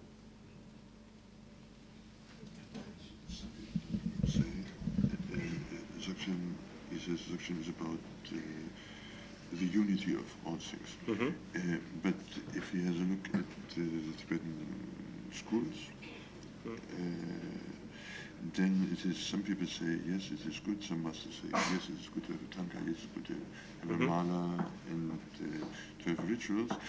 And then through this, using this, you can proceed to Dzogchen. As a master say, right now, do. They do. In the world, people say different things. We are lucky, then we have a choice.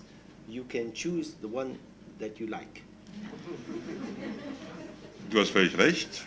In der Welt, wir leben nun mal in einer Welt, wo die Leute verschiedene Dinge sagen. Du hast Glück, denn du kannst wählen.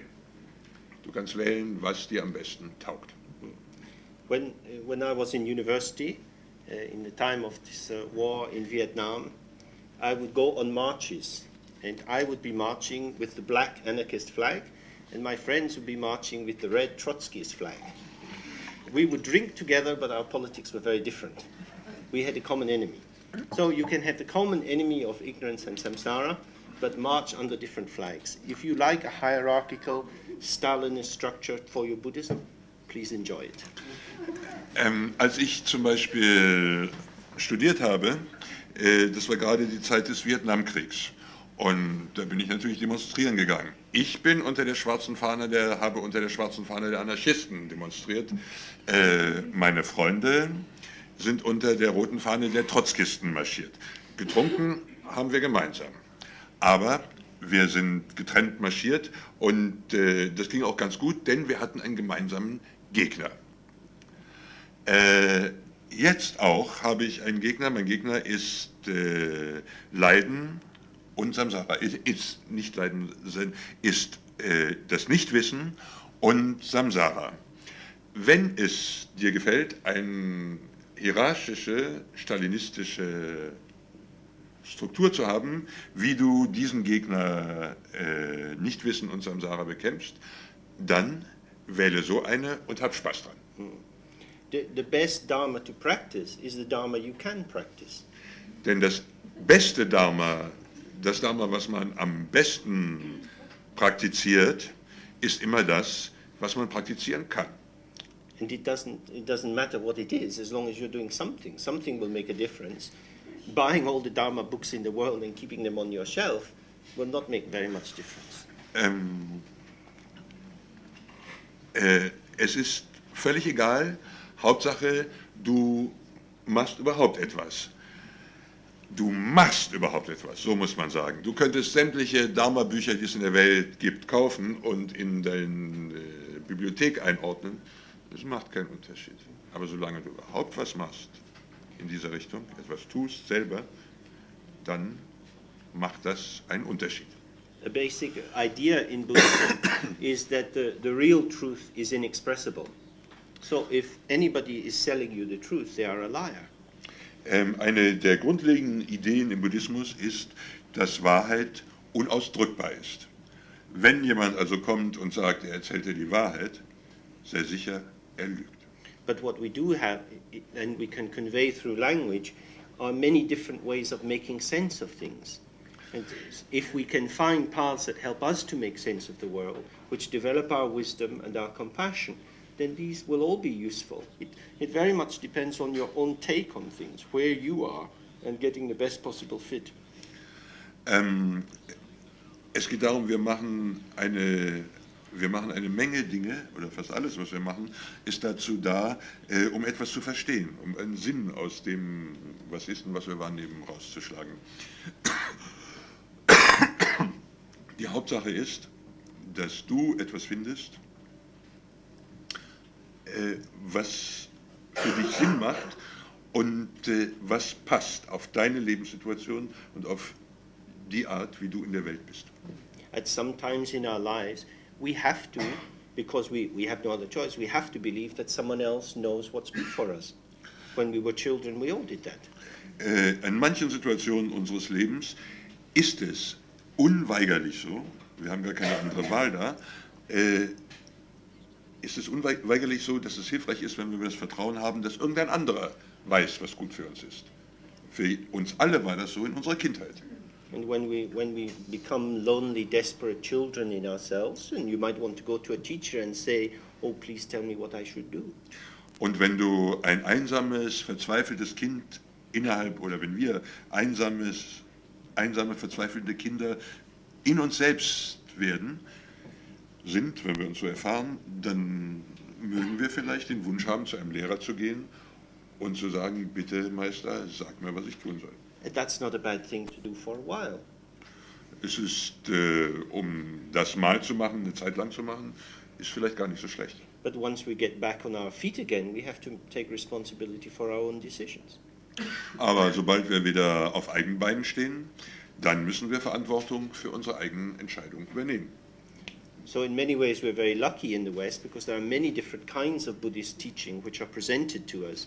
And so according to our own state, we can make use of these different methods. This was the Buddha's original idea, that there are many, many different routes, and according to the shifts and movements of our own experience, our own personality, the more methods we know, the more we can stay in tune with ourselves and tune ourselves into the practice of the Dharma.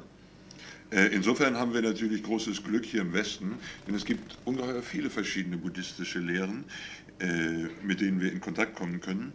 Und da können wir wählen, was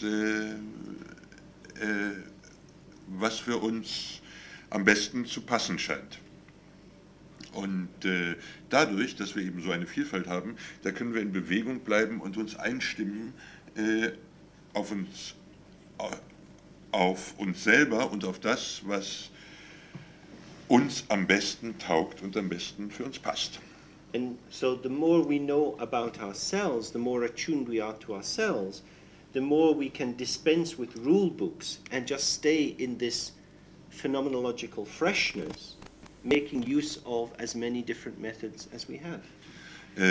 je mehr wir auf uns selber eingestellt sind und im Einklang, ja, je mehr wir auf uns selber eingestellt sind, umso mehr können wir uns auf die Frische all dessen, was erscheint, im Fluss der Erscheinungen, auf die Frische des Flusses der Erscheinungen einstellen und uns darin bewegen. Okay, I think we need to come to a stop there, and maybe some of you will come to the workshop. Anyway, just for this event, I'd certainly like to thank all the effort of the organizers to bring it together, and the good services of Norbert, the translator. And I wish you all very well and good happiness.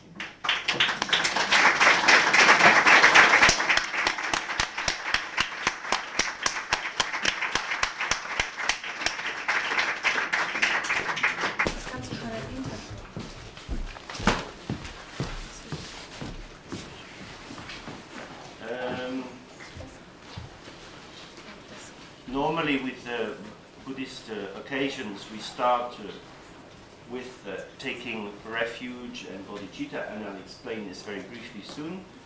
But maybe first of all we could just take a few minutes sitting quietly and thinking about why we're here. On a nice sunny Saturday morning we choose to find ourselves in this place. So we might think, why? Why are we here? Normalerweise beginnt man bei buddhistischen Gelegenheiten mit Zuflucht und der Entwicklung von Bodhicitta. Ich werde das auch sehr bald kurz erklären. Aber vielleicht können wir heute mal so anfangen, dass wir einfach still sitzen und uns klar darüber werden, warum wir hier sind. An so einem wunderschönen, sonnigen Samstagvormittag haben wir uns entschlossen, hier zu sitzen. Warum?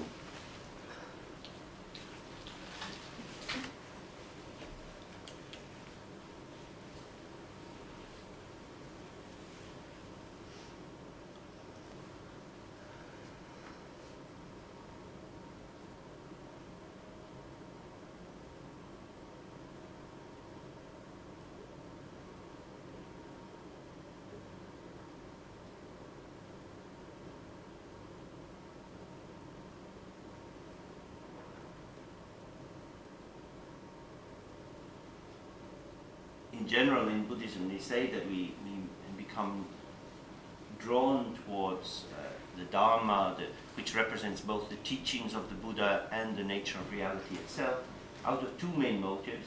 One is fear of continued suffering, and the other is hope or desire for happiness. Im Buddhismus sagt man normalerweise, dass man sich zum Dharma hingezogen fühlt, aus grundsätzlich zwei Gründen.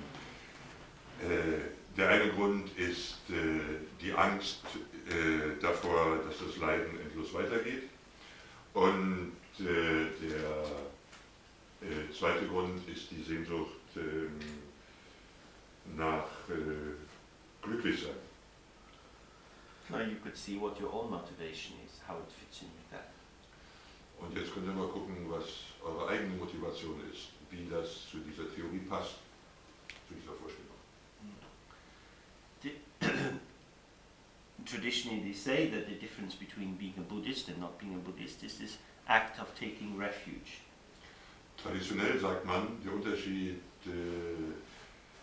ein Buddhist zu sein oder kein Buddhist zu sein, ist der Akt, Zuflucht zu nehmen. And the three main objects of refuge in Buddhism are the Buddha, his teaching, and the group or the assembly of those who seriously practice the teaching. Die drei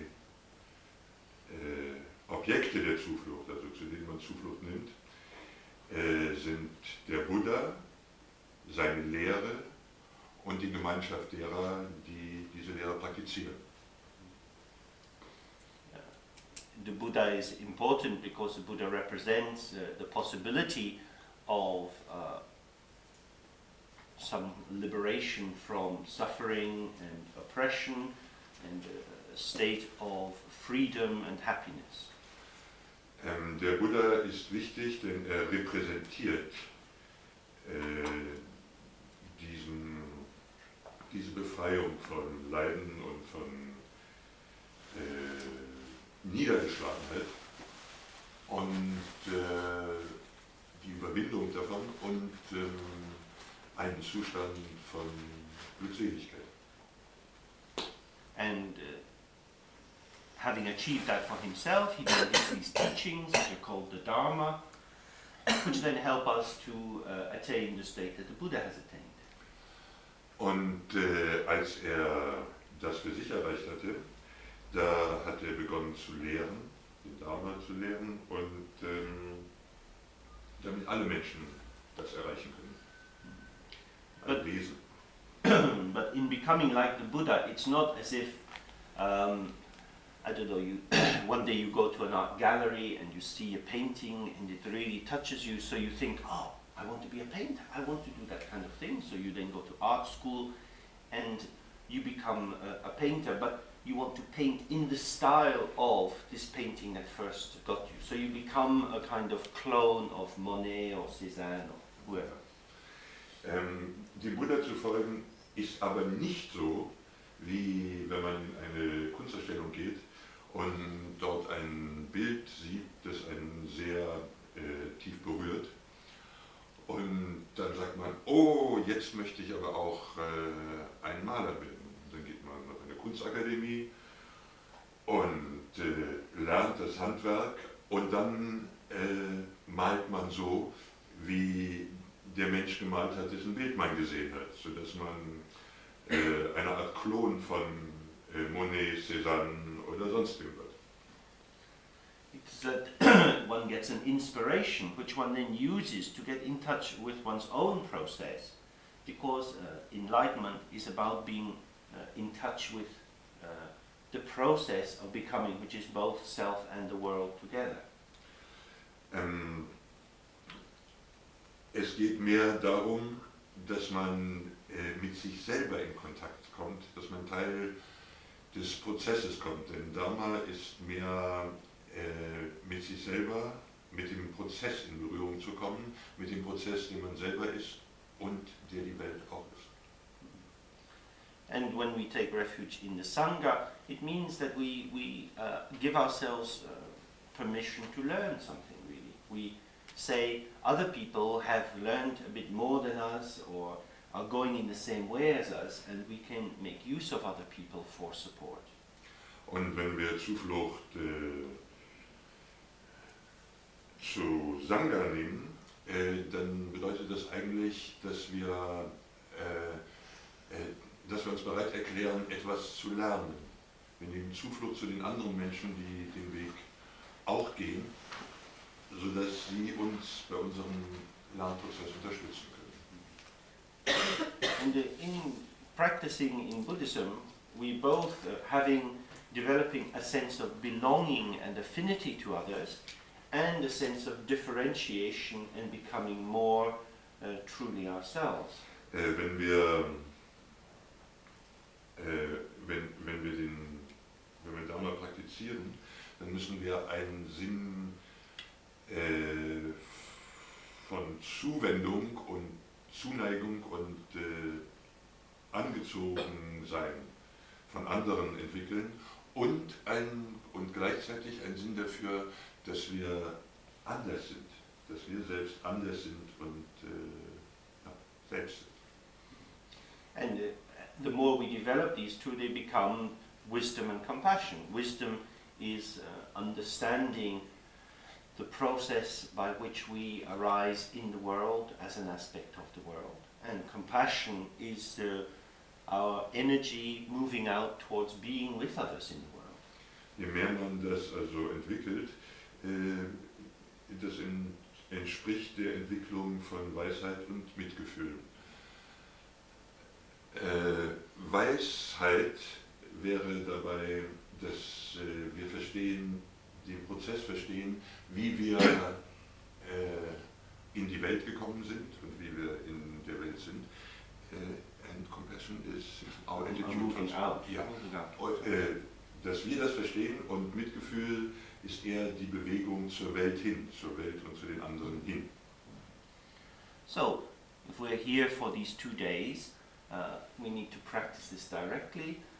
You have to be tuned into yourself. So if you find that you're not sitting comfortably, you can get a chair or you can lie down. So it's very important that you're true to yourself and that you're in touch with your own body. Don't sit in discomfort. Of course, if you move, that may cause some disturbance to other people, so you have to have a balance. If you're too frightened to disturb other people and you sit in pain, that's silly.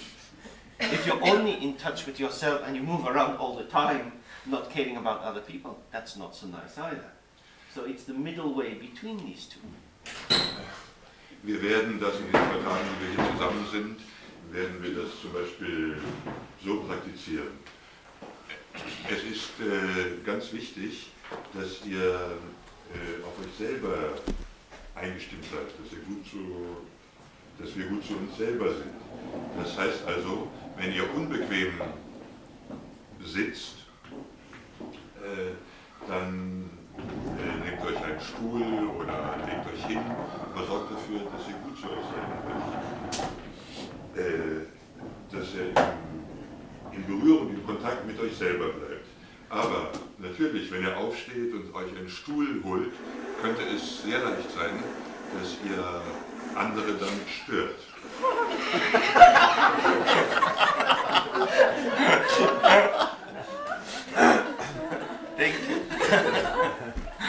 Grammatorisch gut gewählt.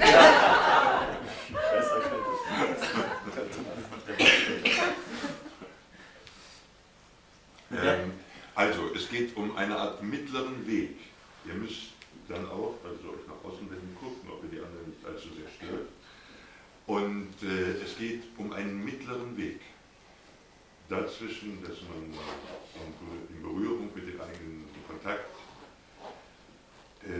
mit den Eigenbedürfnissen bleibt und dass man den Eigenbedürfnissen auch gerecht wird und dass man andere dadurch nicht allzu sehr belästigt. Es gibt einen mittleren Weg. So it's very helpful that Theo closes this off because it removes the external causes of distraction. Es ist sehr gut, dass Theo den Vorhang vorgezogen hat, denn das hält die äußeren Quellen der Zerstreuung ab, der Störung. But if we really wanted to remove these external things, we would need to wear one of these full rubber suits. Maybe quite nice.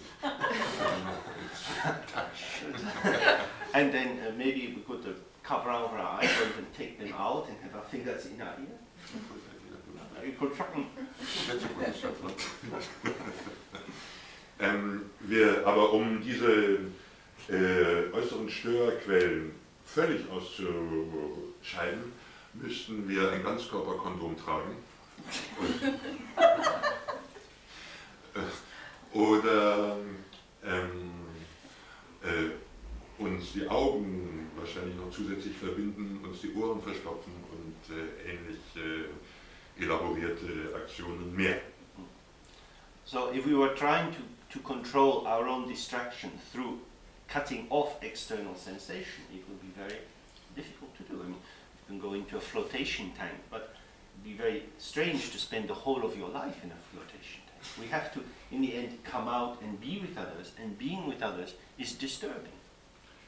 Wenn wir also so anfangen, wenn wir äußere Störungen ausschließen wollen, dann hätten wir die ganze Zeit sehr viel zu tun. Natürlich könnte man sich in einen Samadhi-Tank legen, aber es wäre möglicherweise auch nicht ein sehr erfüllendes Leben, es wäre vielleicht auch nicht sehr erfüllend, sein ganzes Leben in einem Samadhi-Tank zu verbringen, und das müsste man ja. So, a key thing in Dzogchen is to try to develop the focused attention, which will keep the continuity of our own awareness no matter what is occurring externally to us. So that rather than being distracted and pulled out into the events that are going on, we keep the continuity of our awareness, and events become movements through this awareness without hooking us out. Das Wesentliche im Dzogchen ist, dass man die Kontinuität der eigenen Bewusstheit bewahrt und dass man, das heißt nicht, dass man sich isoliert von äußeren Dingen, sondern dass man die Kontinuität des eigenen Bewusstseins bewahrt, in dem dann die einzelnen Ereignisse, und Ereignisabläufe sich ereignen, abfließen, ablaufen. Because the key focus of refuge in the Dzogchen tradition is your own mind. Der Schlüssel und das Zentrum der Aufmerksamkeit in der Dzogchen-Tradition ist der eigene Mind. It is our mind which becomes involved with things, which has likes and dislikes, which feels happy and sad in response to different kinds of stimuli. Es ist unser Mind, der uns ständig in andere Situationen zieht. Es ist unser Mind, der uns Wünsche und Abneigungen erzeugt und ständig auf Stimuli, Anregungen von außen reagiert. And so the more we have a focus and a clarity in our awareness, the more we have an enduring place of refuge. Je mehr wir diese Achtsamkeit auf unseren Mind haben, je mehr Klarheit haben wir und we have more clarity and we have the continuity of the awareness and the continuing refuge. Und wenn wir so leben, dass wir die Kontinuität unserer Bewusstheit bewahren, dann haben wir auch die Kontinuität unserer Zuflucht. Dann geben wir kontinuierlich Zuflucht. For example, if you have a joint bank account with someone, Zum Beispiel, falls wir ein gemeinsames Bankkonto haben mit jemandem, and that person takes money out like this, like that, and you never are very sure how much money you have in the bank account. wenn die andere Person, mit der man das Konto hat, ständig Geld von diesem Konto abnimmt, dann weiß man nie genau, was man denn noch auf dem Konto hat. You want to be able to adjust your own finances so that you're not in debt to the bank at the end of the month. Man will natürlich seine eigenen Finanzen im Blick haben und verwalten, damit man nicht den Überziehungskredit überzieht am Ende des Monats.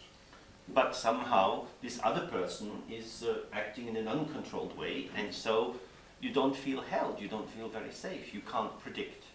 Und wenn die andere Person aber sich aber unverantwortlich verhält dem Konto gegenüber, dann kann man sich nie sicher fühlen. Man kann einfach nicht voraussagen, wie wird der Kontostand sein.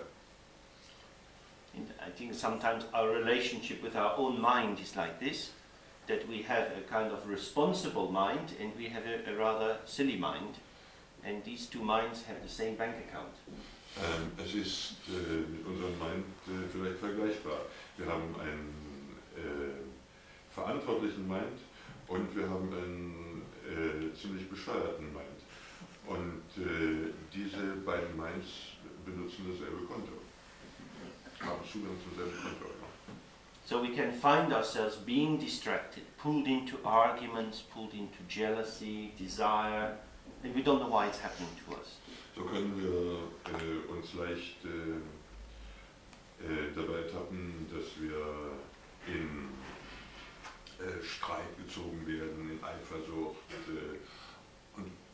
und wir haben nicht mehr den Überblick. For example, when I got on the plane coming from London, in the seat behind me, on the aisle seat, a woman sat down, And this man came because he had the window seat, and she said, I've just sat down. I don't want to stand up. Why should I stand up? I've just sat down. He said, but I have to get to my seat. She said, listen, I've been walking, it's early in the morning, I'm tired, I don't want to get up. Zum Beispiel, als ich abgeflogen bin von London, da saß in der Reihe vor mir, und zwar auf dem Gangsitz, saß eine Frau. Und es kam ein Mann, der hatte den Fensterplatz gebucht, und er bat die Frau, also er wollte durchgehen, die Frau sagte, nee, ich stehe nicht auf. Der Mann sagte, ja, aber ich muss doch da an meinen Sitz ran. Sagte, das ist mir völlig egal, sagte die Frau. Es ist früh am Morgen, ich bin schon eine Menge gelaufen heute, ich stehe nicht auf. And it went into a whole saga. Eventually she moved because her daughter arrived, and then someone else is saying, oh, stupid fat cow, and then become very angry that you shouldn't talk about someone else, and a little psychodrama was going on. Und dann, also das entwickelte sich gleich die Frau, die erzählte einen ganzen Roman, und schließlich musste ich doch bewegen, wenn ihre Tochter kam. Und irgendjemand anderes, der die Szene mitgekriegt hat, sagt, blöde, fette, alte Kuh und so weiter. Und in dieser Atmosphäre, in dieser Situation, mehrere Reihen umfassend, entfaltete sich ein Psychodrama. And that's how a lot of disturbance arises, because someone is tuned into something in themselves which keeps them cut off from the world. Eine Menge Störungen entstehen einfach deshalb, weil jemand sich in einen Trip einspinnt, der dafür sorgt, dass diese Person sich von der Welt abschließt. That lady had been on an assertiveness skills course. On a what? Assertion skills. Selbstsicherheit. Vielleicht hatte diese Dame gerade einen Selbstsicherheitskurs gemacht und war in diesem Spiel noch ein bisschen befangen. But in being true to herself, she was losing the world. She was creating conflict there. Aber bei ihrem Bemühen, sich selbst gerecht zu werden, hat sie den Kontakt mit der Welt verloren. And from a Buddhist point of view, we could say that she had become attached to a particular position in herself, which then made it difficult for her to adapt to the environment as it was changing. Mit buddhistischen Begriffen könnte man so sagen, sie hat sich einer bestimmten Position innerhalb ihrer selbst verhaftet und war dadurch, durch diese starke Verhaftung, nicht in der Lage, sich auf die Welt einzustellen, die sich ja ständig ändert, die Situation. And sometimes we can go to the other extreme and just be carried away by what other people want, and not really, we lose ourselves, we just get pulled into what the other wants. Es gibt natürlich auch die umgekehrte Situation, wo wir ständig in die Spiele anderer Leute uns hineinziehen lassen, dass wir gar nicht mehr wissen, was wir selber wollen, sondern immer nur noch das wahrnehmen und tun, was die anderen wollen, oder die andere. For example, yesterday, despite my murderous thoughts towards Theo and Gavacha, we then went to a restaurant. That was compassion. It was compassion. We went to a restaurant, and it took a long time for the food to arrive, and then when Gavacha's food arrives, she had ordered some fish, but they give her the meat, and the woman insists, no, this is actually fish. No, this is some fight, it goes back to the kitchen, then it comes back again, scraped off, but the plate has now got a big crack in the corner. What goes on like this, very bad service, but at the end of this, the woman, I paid the bill, and and it was about, whatever it was, I gave some money, but I gave more money, and she said, the waitress said, how much do you want back? Rather remarkable. So I'm not having to think, what is this? So then I say something, but which still gives her a tip. And then afterwards I think, what the fuck was that? This is crazy to give a tip to these people who are so rude and insulting. But it's in this way that due to social custom of doing these things, we get pulled into acting out of ourselves because of someone else's demand. Zum Beispiel gestern, kurz nachdem ich diese mörderischen Gedanken gegenüber meinen Freunden gehabt habe, sind wir essen gegangen.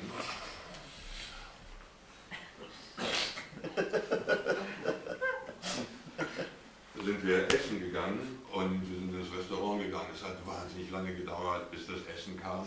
Dann hat Gawakschas Essen kam zuerst. Sie hatte Fisch bestellt, aber sie hat ein Fleischgericht gekriegt. Und als Gawakscha gesagt hat, nee, das ist doch kein Fleisch, dann hat die Serviererin darauf, das ist doch kein Fisch, da hat die Serviererin darauf bestanden, es sei Fisch. Und, aber wir konnten sie schließlich dann doch überzeugen. Sie haben den Teller zurück in die Küche gebracht, haben ihn zurückgebracht, aber irgendwas draufgeschmissen, das war einfach zusammengekratzt. Und der Teller, der hatte einen großen Sprung und eine Ecke ab. Am Ende habe ich bezahlt und ich habe ihr mehr gegeben. Also ich habe mehr bezahlt, als auf der Rechnung war. Und dann hat sie gefragt, wie viel wollen Sie zurück? Das ist ja auch bemerkenswert. Und ich habe dann gesagt, was ich zurückhaben will, und es war immer noch mehr, als auf der Rechnung war. Ich habe also bei diesem saumäßigen, unfreundlichen Service, habe ich noch Trinkgeld gegeben. Später habe ich mich natürlich gefragt, warum. Und das ist ein Beispiel dafür, wie man von den vermuteten oder wirklichen Bedürfnissen anderer aus sich selber herausgezogen wird und Dinge macht, die man gar nicht machen kann, machen will. Dass man sozusagen den Kontakt mit sich selber verliert, aufgrund sozialer Konventionen zum Beispiel. So in the Buddhist practice, we're trying to find an awareness which is between these two positions, between locking rigid or just being too all over the place. Im Buddhismus versucht man eine Position zu entwickeln, die dazwischen ist.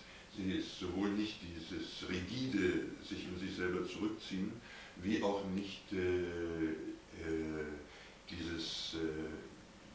diese Art, also von jedem und von allem benutzt und zerstreut zu werden. And it is a practice because we need to keep attempting it all the time. It's not that you suddenly arrive at a place and you're saved forever.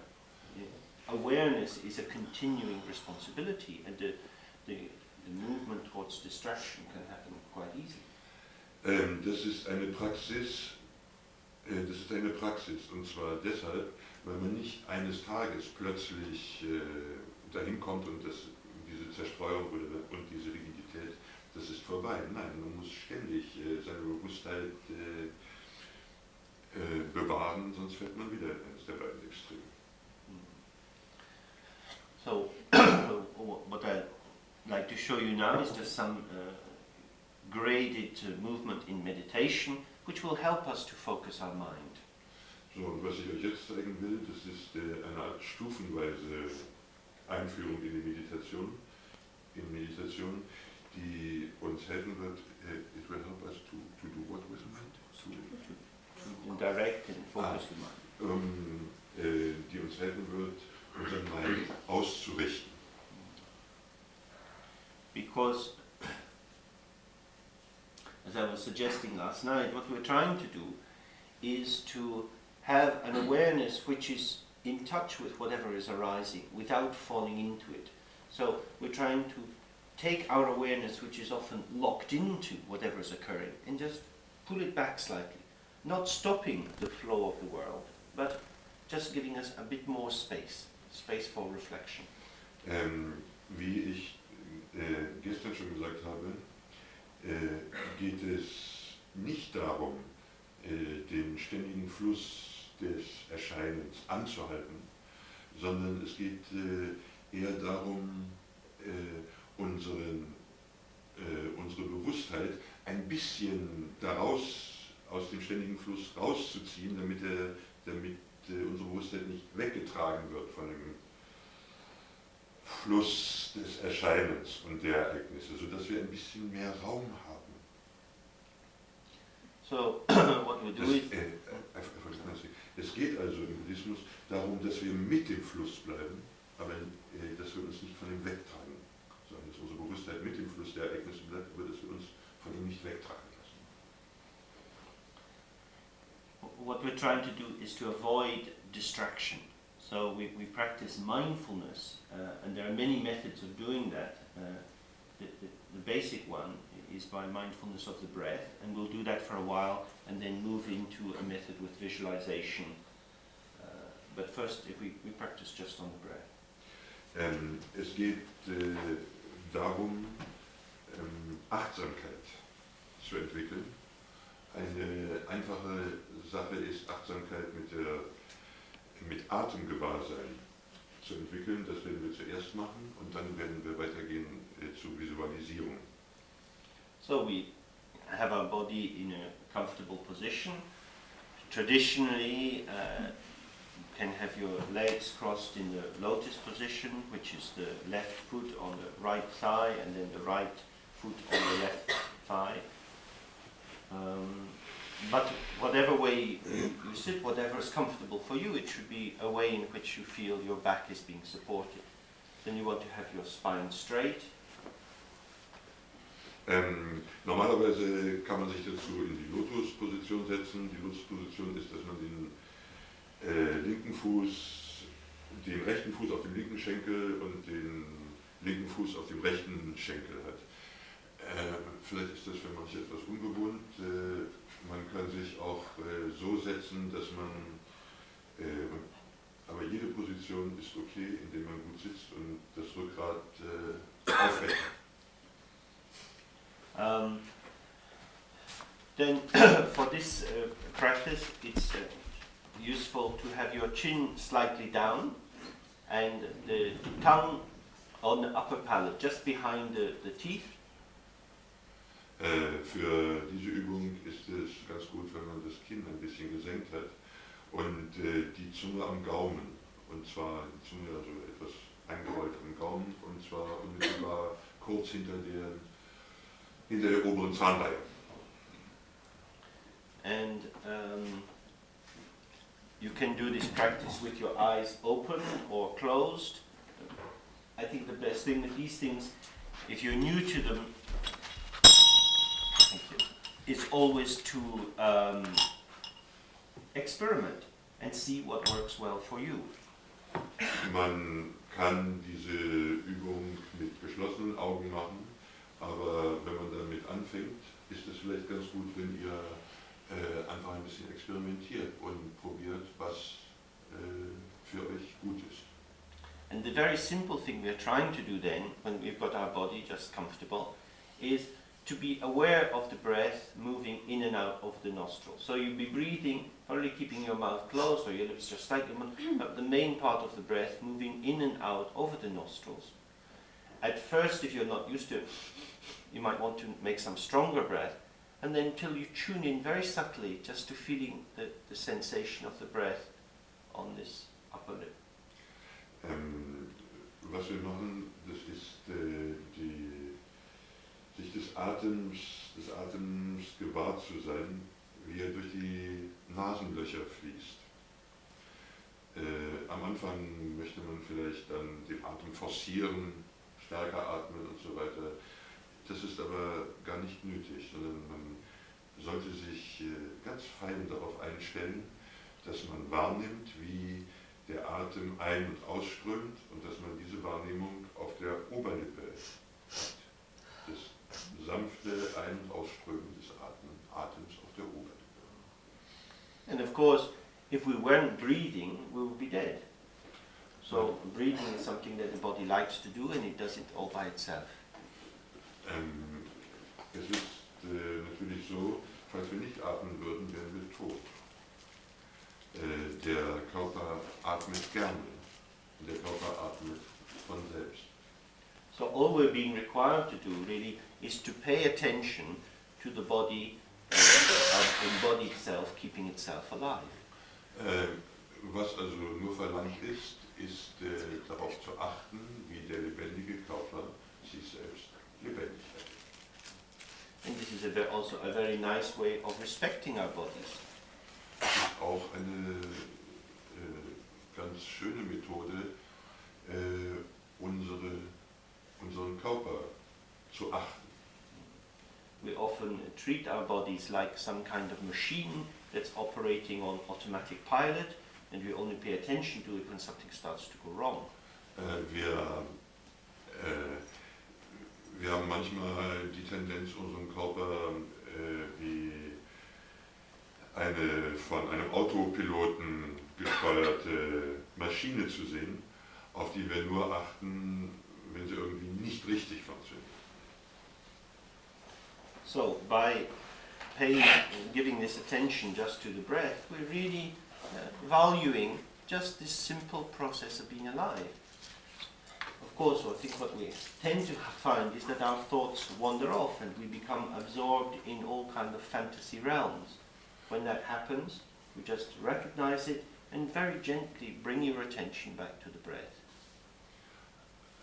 Wir lernen also so Achtung vor unserem Körper, vor unserem Lebendigsein, vor dem Lebendigsein unseres Körpers, und wir werden dann wahrscheinlich schnell bemerken, dass unser Mind hier hin und dahin geht und sich in Fantasien verstrickt.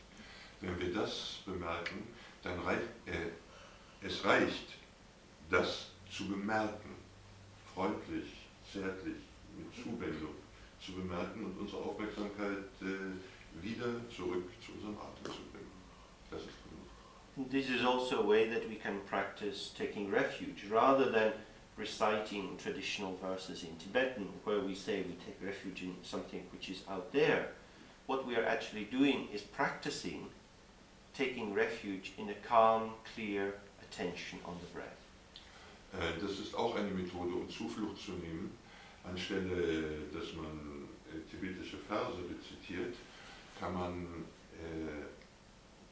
auch seine Aufmerksamkeit kann man eine klare, ruhige Aufmerksamkeit darauf verwenden, des Atems gewahr zu sein. Okay, so if we do that, has everybody here done similar kind of things before? Or not? Somebody new? Hat irgendjemand sowas Ähnliches schon mal gemacht? Good. Yes. Okay, so we will do this for a bit and then move on to some other things which might be more new to you. So we'll do this for 15 minutes, just focusing on the breath. 15 Minuten Atemgewahr.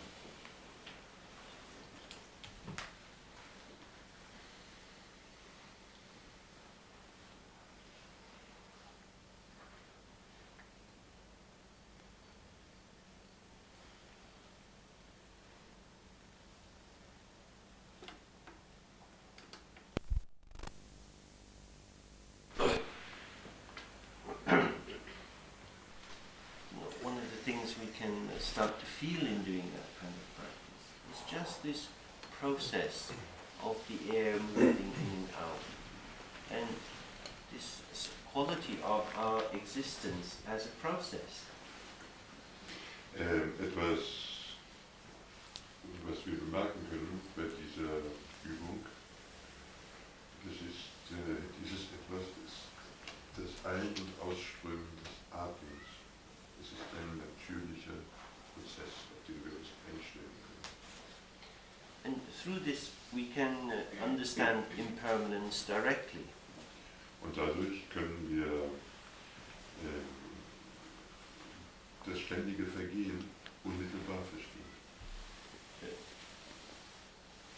Impermanence, I'll just talk for about 10 minutes and then we'll have a break, but impermanence is often taken as something that we understand through an analysis.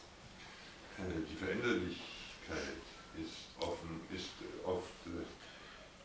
oft so dargestellt, als sei sie durch eine Analyse zu verstehen.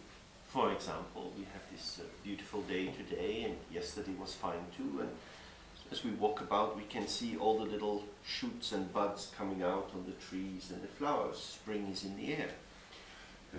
Wir haben heute dieses wunderbare Wetter und gestern war es auch schön. Und wenn wir jetzt draußen rumlaufen, dann können wir überall mal die kleinen Sprossen, Knospen sehen. Das heißt frühlingliche Luft. Wir können es sehen. We might even believe that winter is gone. Wir könnten uns sogar zu dem Glauben lassen, der Winter wird vorbei. But that could just be ignorance and desire. Aber das kann auch einfach Nichtwissen und Begierde sein, Begehren sein. But by observing the world, we can see that one situation turns into another. The seasons turn, morning becomes midday, becomes evening. We can remember when we were young, and we're getting older, we move towards our death. We can see fashions change, cars change, politics change. Everything is in movement. Already? Wir können dieses buddhistische Prinzip der Vergänglichkeit sehen, indem wir die Außenwelt beobachten. Die Jahreszeiten verändern sich.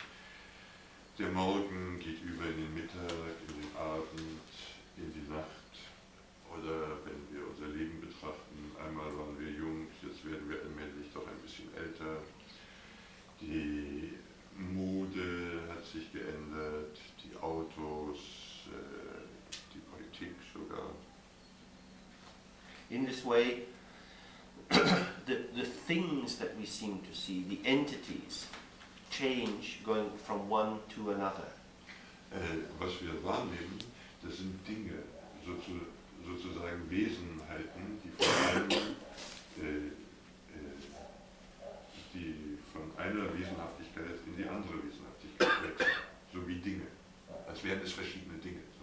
So we have morning, midday, afternoon. So haben wir zum Beispiel Morgen, Mittag, Nachmittag.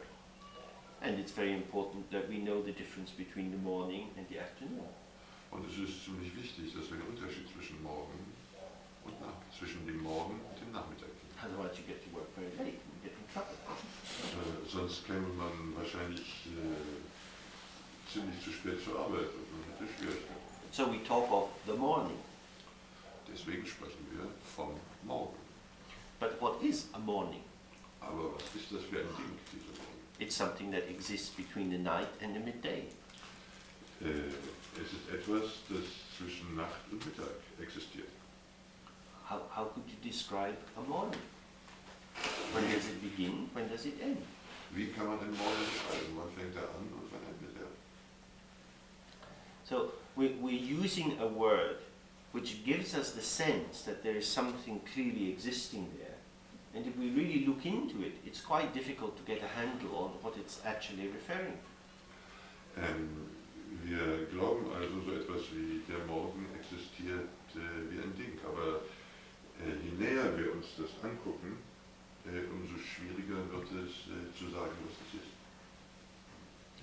And that's the same with any kind of entity, like a glass exists because of the circumstances which maintain it in existence. We think it is existing out of itself, but it is existing because of the care and attention that is given to its preservation. If we drop it, it might break. Das bezieht sich auf, so kann man über alle Dinge denken, die scheinbar einzeln existieren. Was ein Glas ist zum Beispiel, ein Glas besteht nur dadurch, weil es ganz viele Kräfte gibt, die seine Existenz aufrechterhalten. Eine von diesen Kräften ist unsere Zuwendung und dass wir uns um das Glas kümmern, falls wir nicht achtsam sind, nicht achtsam mit dem Glas umgehen und es fallen lassen, dann wird es zerbrechen und aufhören, ein Glas zu sein.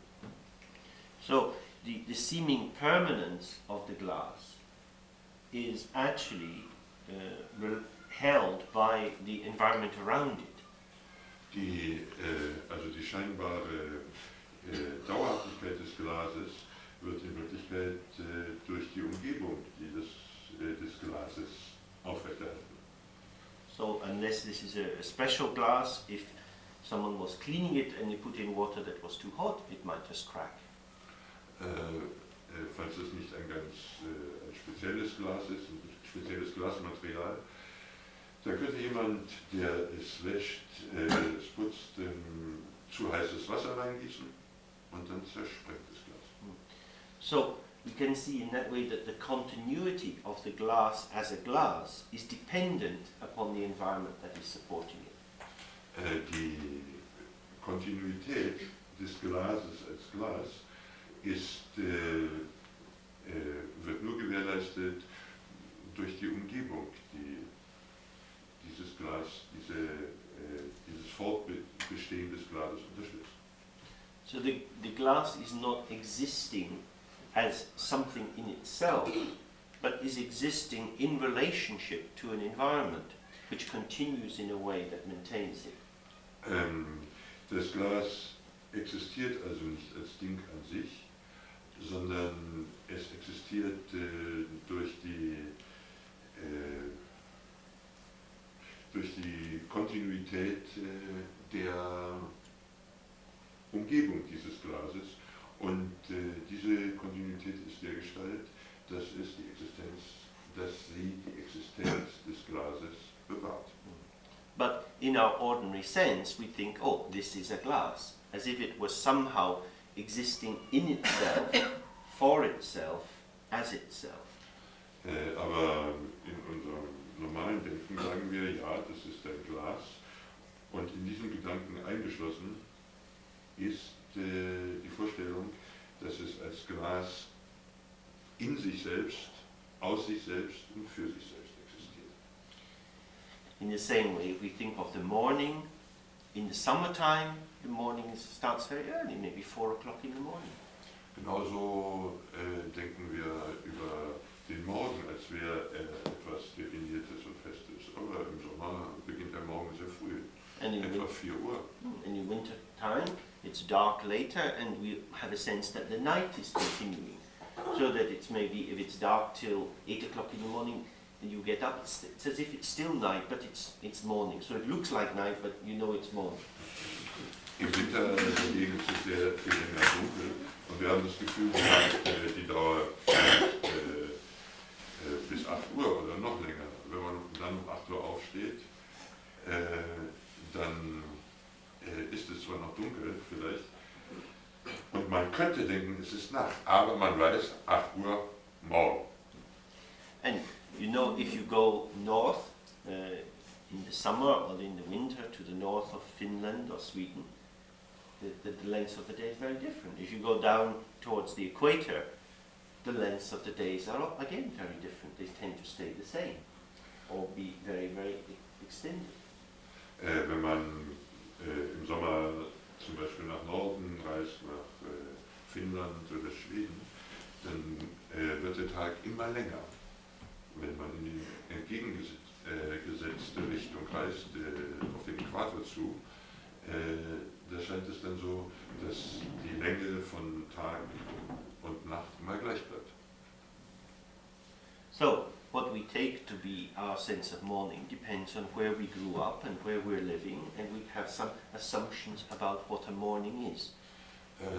Was wir also unter Morgen verstehen, das hängt davon ab, wo wir geboren sind, wo wir aufgewachsen sind, wie wir leben und von den Vorstellungen, die wir davon haben, was morgen sei.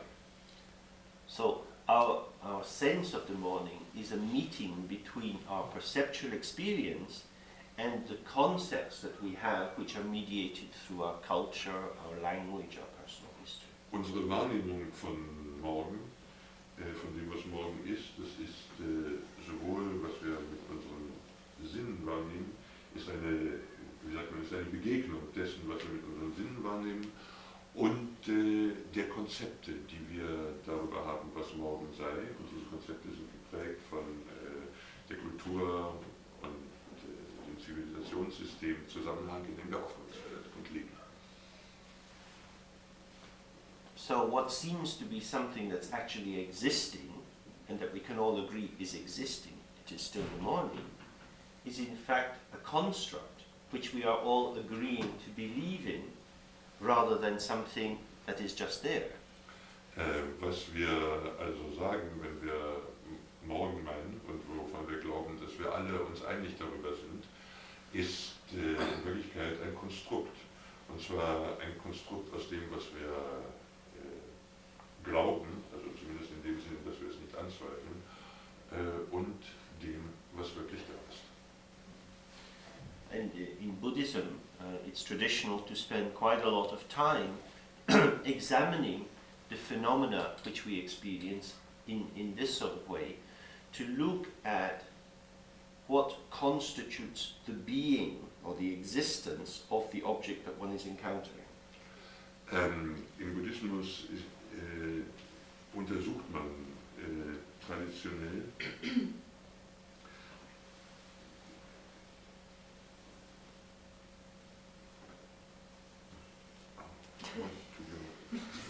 So impermanent. yes, so Late night, difficult morning. late night too is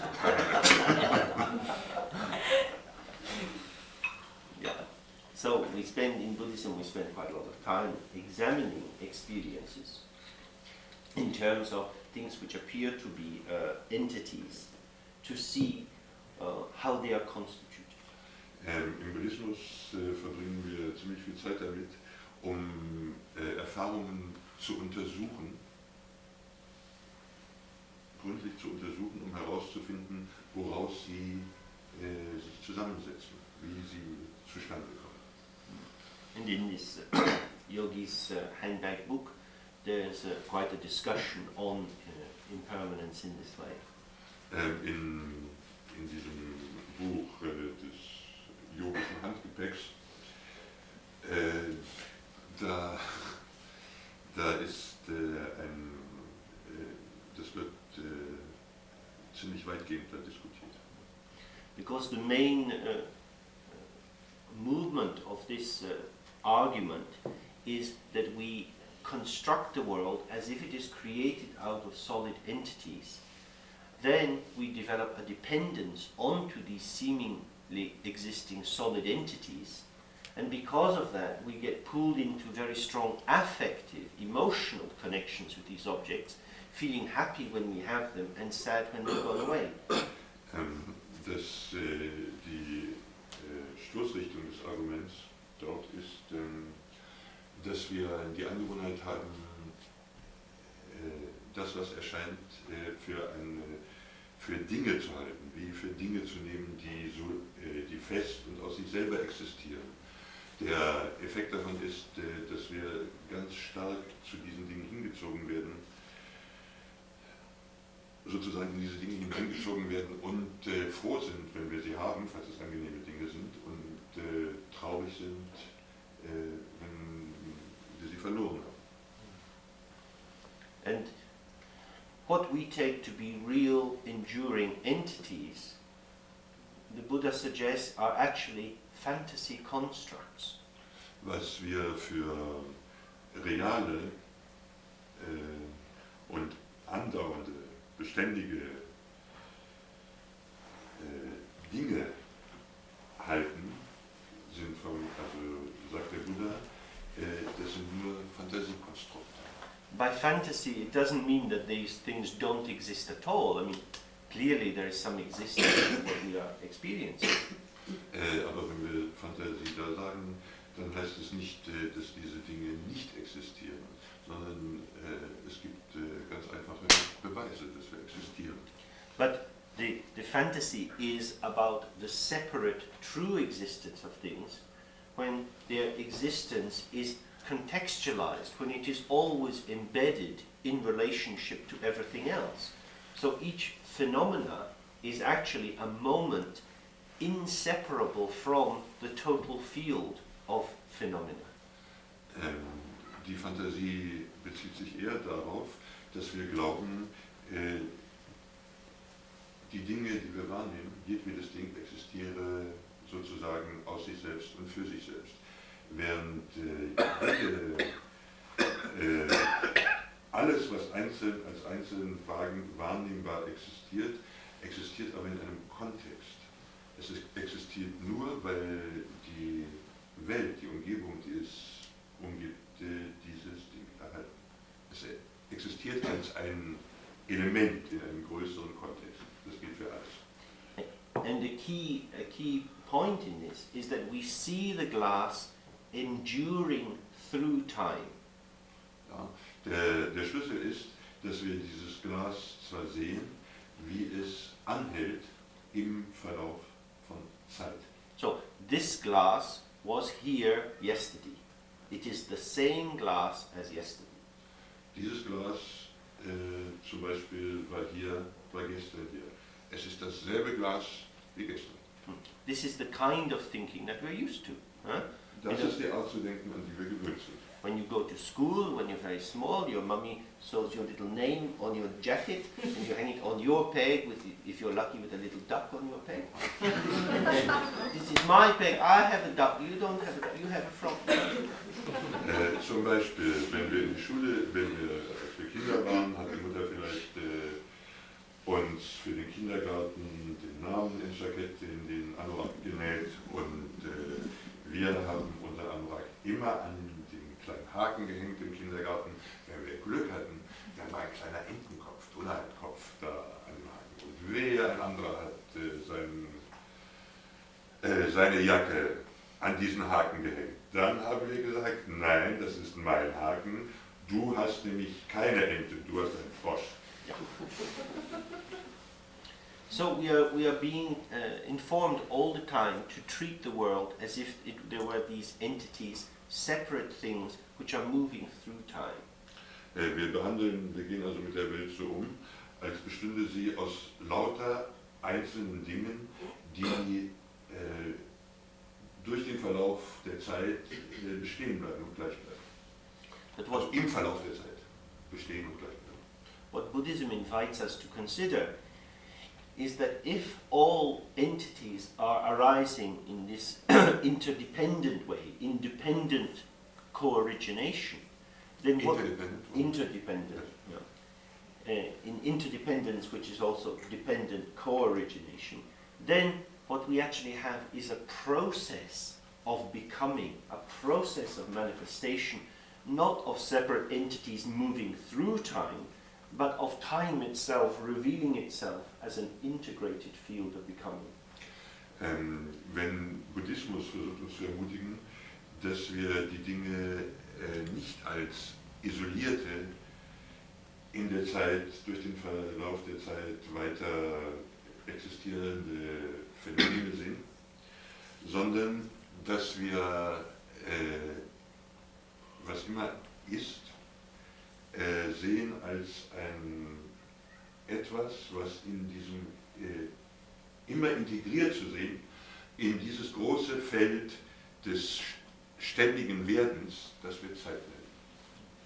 And so when we do this focusing on the breath, when we can not be too distracted, we're just tuning in, and there is just this movement coming, movement.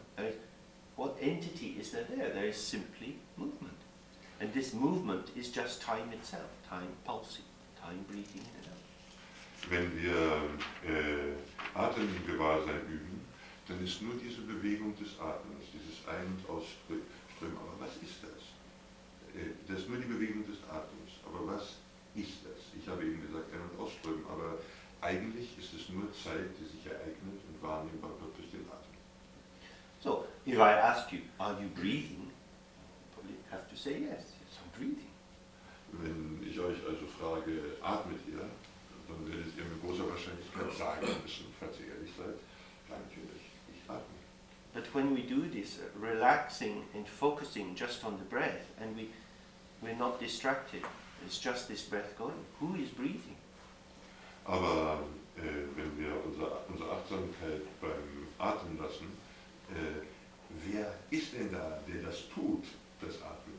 Es ist doch eigentlich nur, wenn wir so entspannt da sitzen und so entspannt unsere Achtsamkeit beim Atmen lassen, dann ist noch niemand da, der es tut. Was sich ereignet, ist nur das Atmen. Clearly, breathing is going on. We are aware that breathing is going on, but are we doing the breathing? Natürlich, der Atem geschieht und geschieht weiter. Und es ist uns auch bewusst, dass der Atem geschieht. Aber wer tut dieses Atmen? usually ascribe to ourselves this sense of agency. I am breathing. Wir schreiben uns normalerweise dieses Handlungsmoment immer zu. Ich atme. Ich bin am Atmen. Powerfully, some of us. Still alive. I have definite proof in my hand. Ich kann es beweisen. So, it's a very interesting thing where a comment which is a recognition that breathing is going on can also act as if it's showing agency, that I am the one who is doing something. Man kann natürlich die Tatsache, dass der Atem sich ereignet, so benutzen, als würde das beweisen, dass ich derjenige bin, der atmet. Man kann ihn so betrachten. And one of the things that we will be looking a lot at through meditation practice is the nature of this self who is given these incredible responsibilities. You know, you have to keep your life together, you've got to keep... It's as if there is somebody inside who has to be very worried about what is going on all the time. And our question through Dzogchen practice is all of this conceptualization around this individual self, is it rather an unnecessary burden? And that if we relax, we find that so many things are just happening by themselves. And that the task is then to relax and trust this movement of existence, rather than to see oneself separated from it, struggling to find a way into it and to control it. Was wir im Buddhismus machen, das ist mal auf diese Vorstellung, auf dieses Konzept zu achten, als wäre in uns ein Selbst, das die ganze Zeit damit beschäftigt ist, all diese Schwierigkeiten zu meistern, die dazu nötig sind, um unser Leben zu erhalten.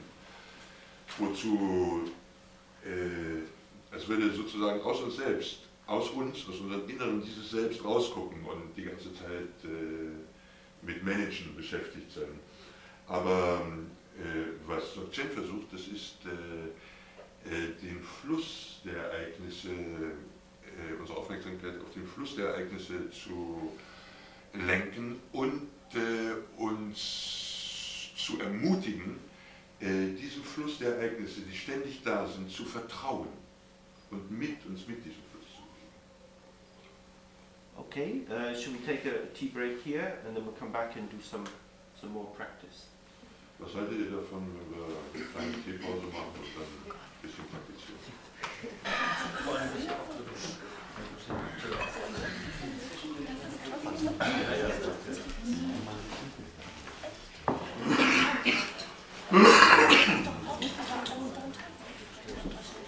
The restaurant, this lunch place is very near, so we can finish just on one. 5 minutes.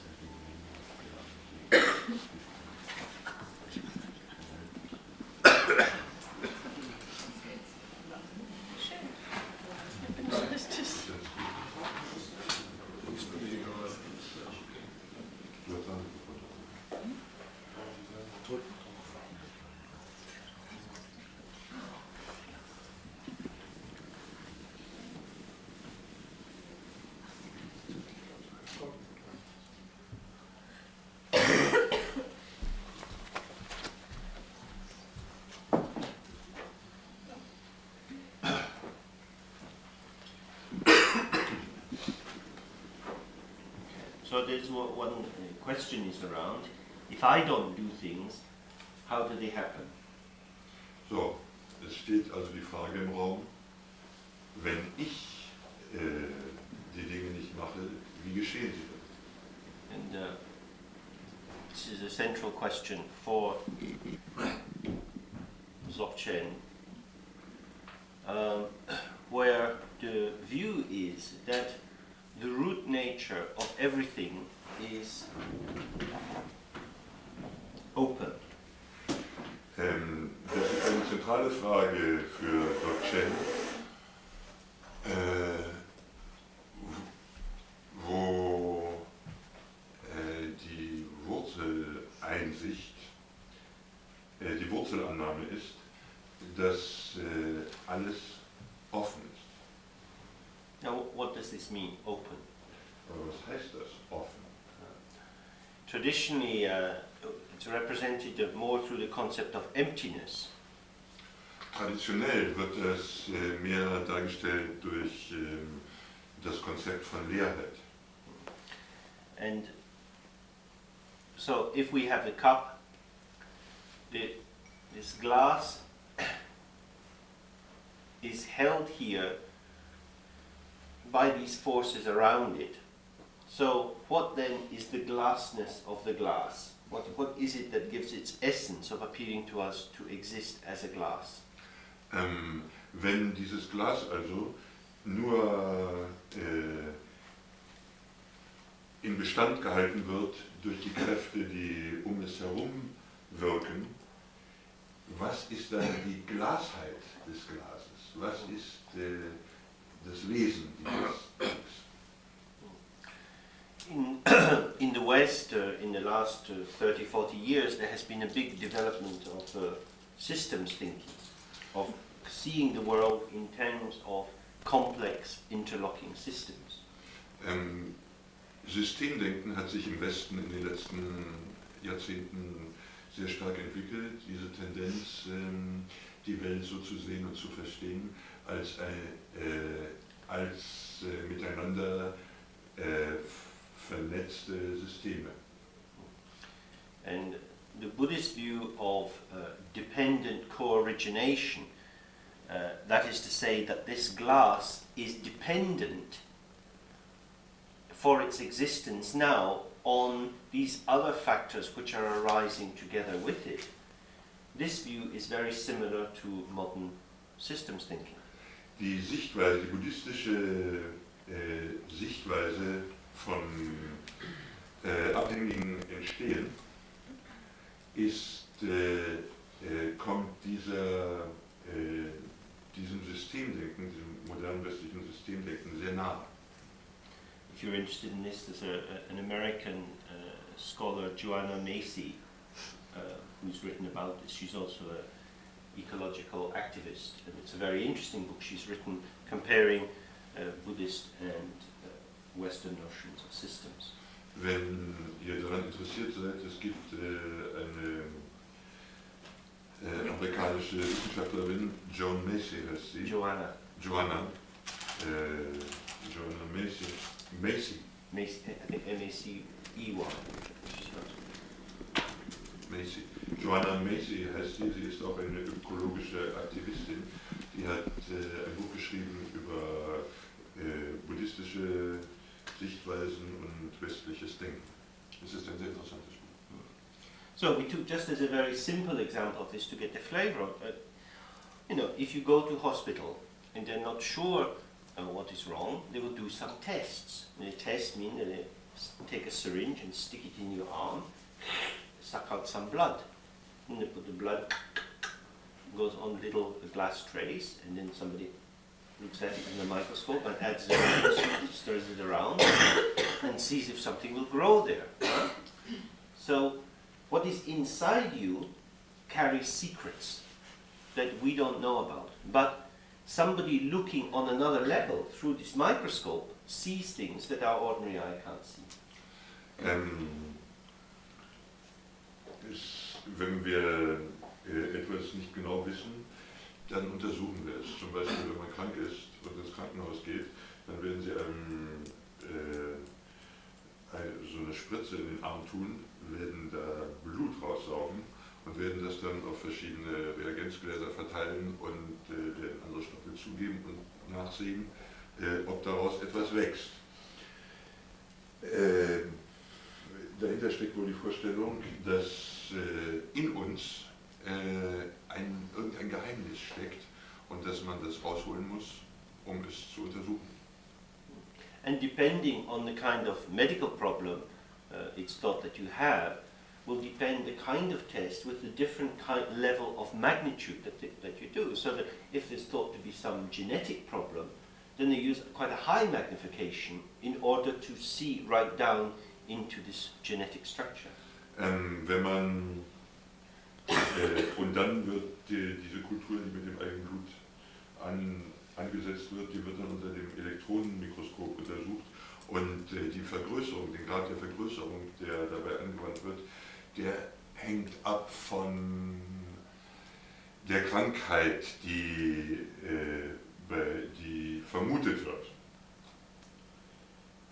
Zum Beispiel, falls vermutet wird, dass man ein genetisches Problem hat, dann muss man ungeheuer stark vergrößern unter dem Elektronenmikroskop, um da was rauszufinden. So all the time we're wandering around just in our lives, and this incredible stuff is going on inside us, all these incredibly complex processes that we are not conscious of at all. But without these processes going on, we wouldn't be able just to go out shopping or doing whatever we do. Wir laufen also die ganze Zeit rum und gehen einkaufen oder was immer. Aber gleichzeitig, währenddessen, geschehen in uns ungeheuer komplexe Prozesse, von denen wir überhaupt keine Ahnung haben. Im Wortsinn keine Ahnung haben, wir wissen nichts von ihnen. Aber diese Prozesse sind notwendig, von denen damit wir überhaupt das machen können, einkaufen und so weiter. So we think that we, as our conscious self, are the main thing and we are in control. But you could turn it around the other way and see that this body is full of cells, each of which is alive and moving to maintain and continue its life through reproduction, through regeneration. And that all of this biological activity generates, through the evolutionary development of the brain, the epiphenomena of personality and identity. It's as if we are just, our sense of self is just hovering on the surface, generated by this very, very complex interaction. Wir gehen davon aus, dass es das Selbst ist, die Person ist, die uns bewusst ist, die alles regelt und schafft und alle Angelegenheiten regelt und mit ihnen zurechtkommt und durch die Welt läuft. Aber wir könnten es realistischerweise auch so sehen, dass unser Körper ein Organismus von Zellen ist, die ständig von denen jede einzelne ständig damit beschäftigt ist, sich selber zu erhalten, zum Beispiel indem sie sich reproduziert und regeneriert. Und dass nur durch dieses Zusammenspiel und durch diesen evolutionären Prozess dieser Zellen schließlich unser Gehirn existiert und arbeitet, dass die äußere Erscheinung dessen, was wir unsere Persönlichkeit nennen oder was für unsere Persönlichkeit gehalten hat, hervorbringt.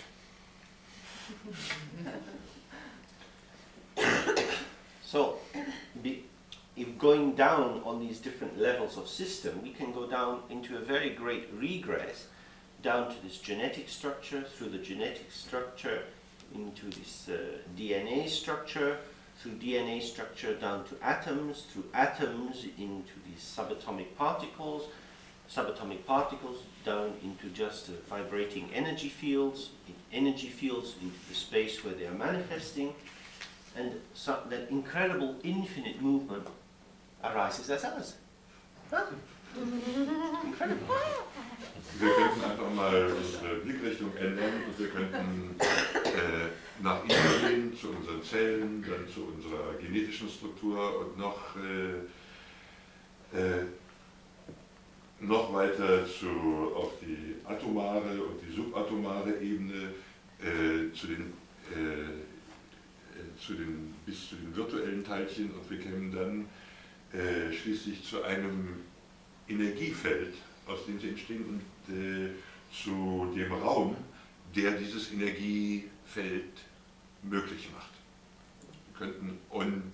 All dieses Zusammenwirken bringt das hervor, was wir für Ich hatten.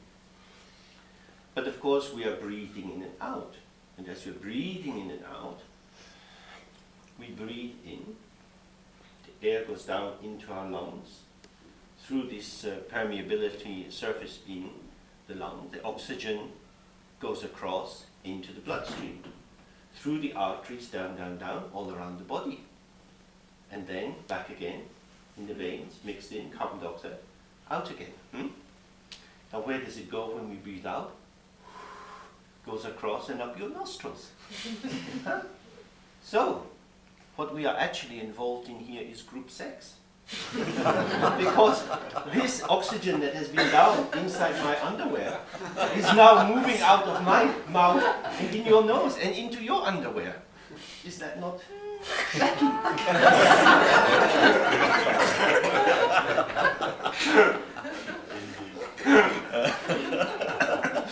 If only you could send your consciousness with your breath, you could have a very interesting experience.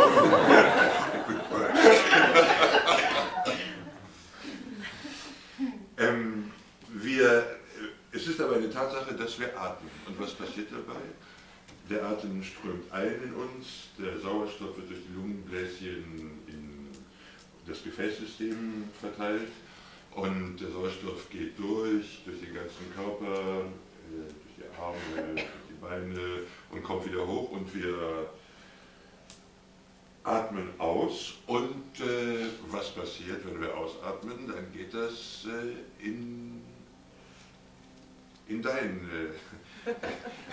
geht das, was wir ausatmen, in deine Nase und der gleiche Prozess beginnt wieder. Es ist, also wir haben ja, wo wir so rumsitzen, wir machen ja eigentlich Gruppensex, weil das, was James ausatmet, das war vorher in seiner Unterhose.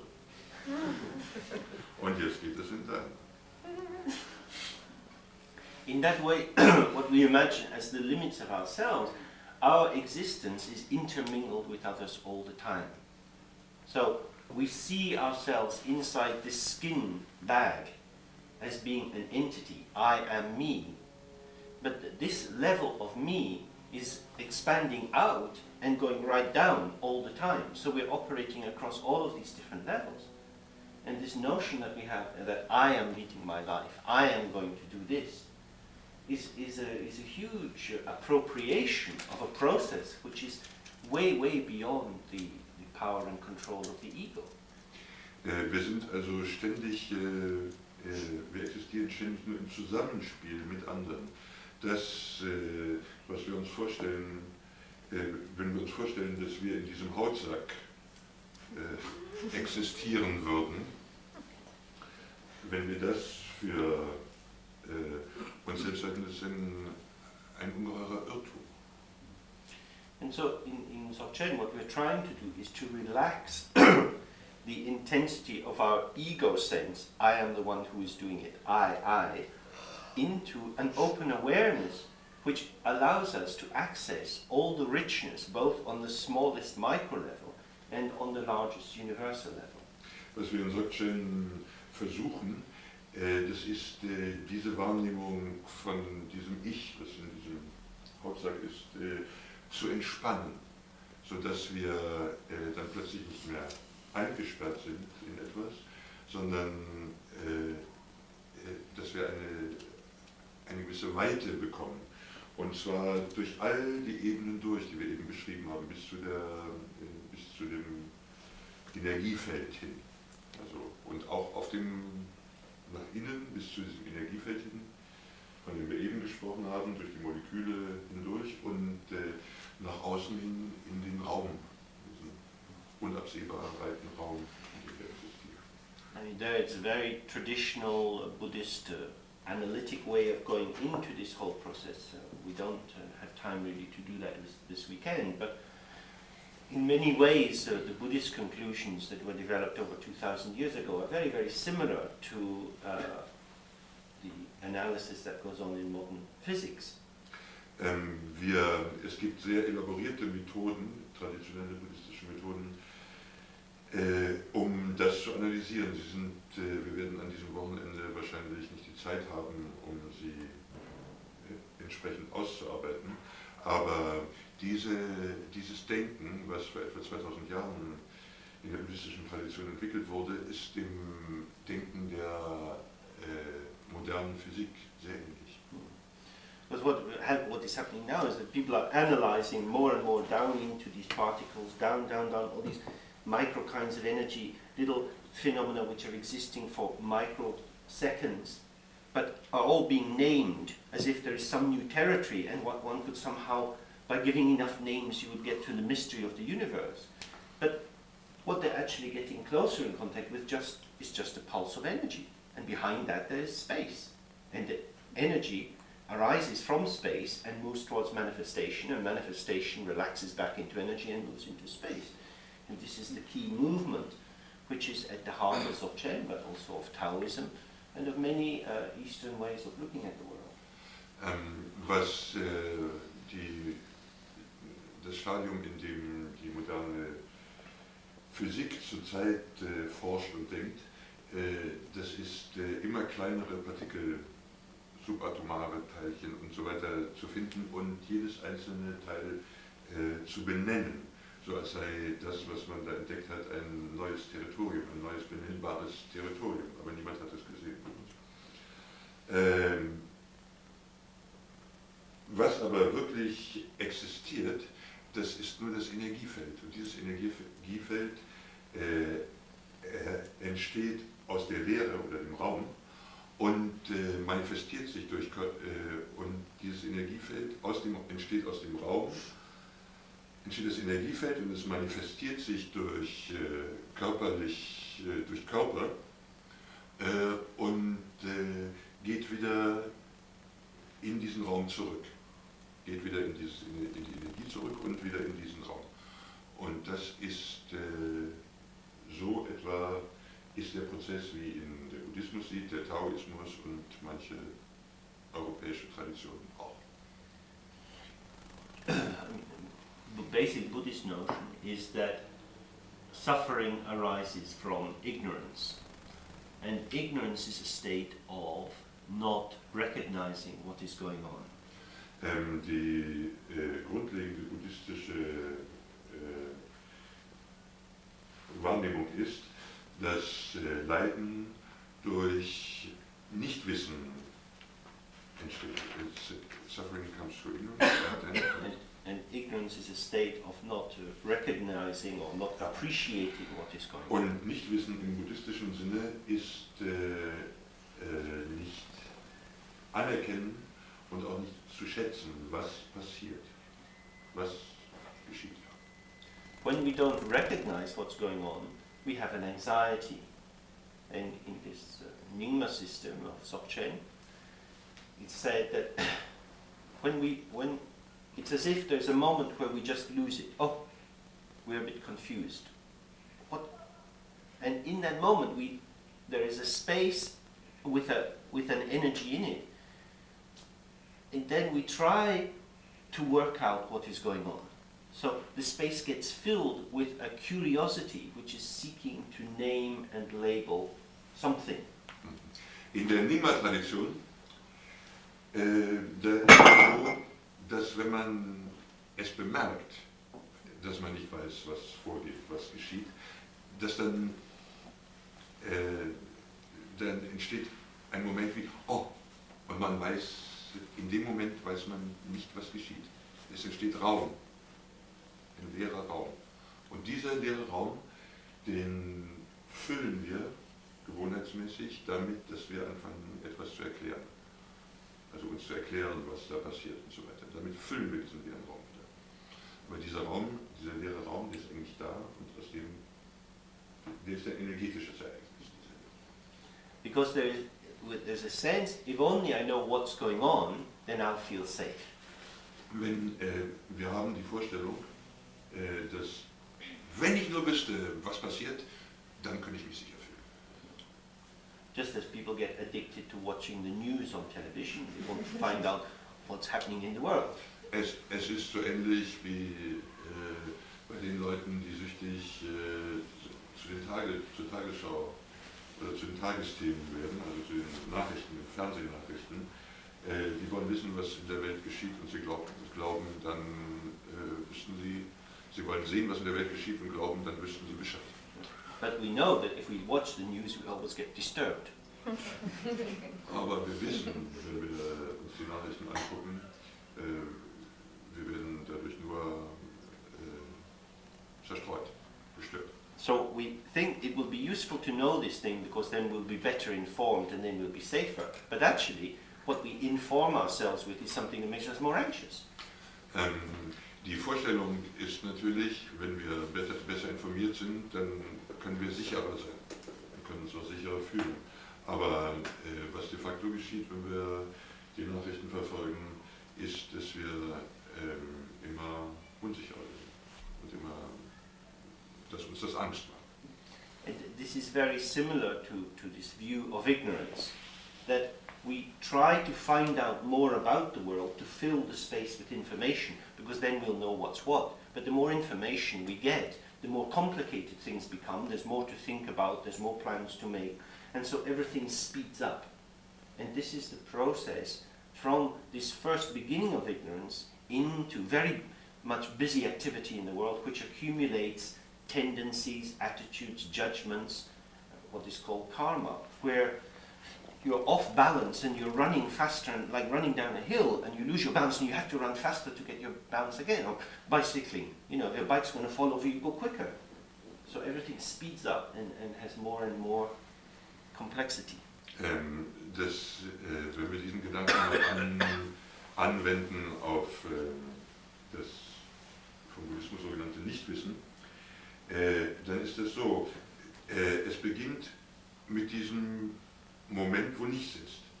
Im Moment der Verblüffung, wo man nichts erkennt. Und dadurch, dass wir immer mehr erklären wollen, dadurch beschleunigt sich dieser Prozess ständig. Das ist ein Prozess ständiger Beschleunigung. Wir wollen wissen und wir verwirren uns immer mehr. Und wir verwirren uns nicht nur immer mehr, sondern dadurch entsteht ein ganzes System von Tendenzen, zu denen wir uns hingezogen werden, zu denen wir uns hingezogen fühlen, von Urteilen über Dinge, die da sind und so weiter. So entsteht dieser ganze ungeheuer beschleunigte Automatismus, den wir Karma nennen.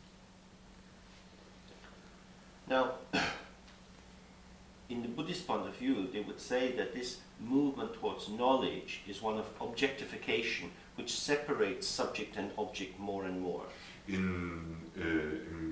Unter dem Gesichtspunkt, den der Buddhismus anwendet, würde man diesen Prozess so beschreiben, würde man diesen Prozess als einen Objektivierungsprozess beschreiben, der die Welt und das Subjekt, das die Welt wahrnimmt, mehr und mehr auseinanderbringt, separiert.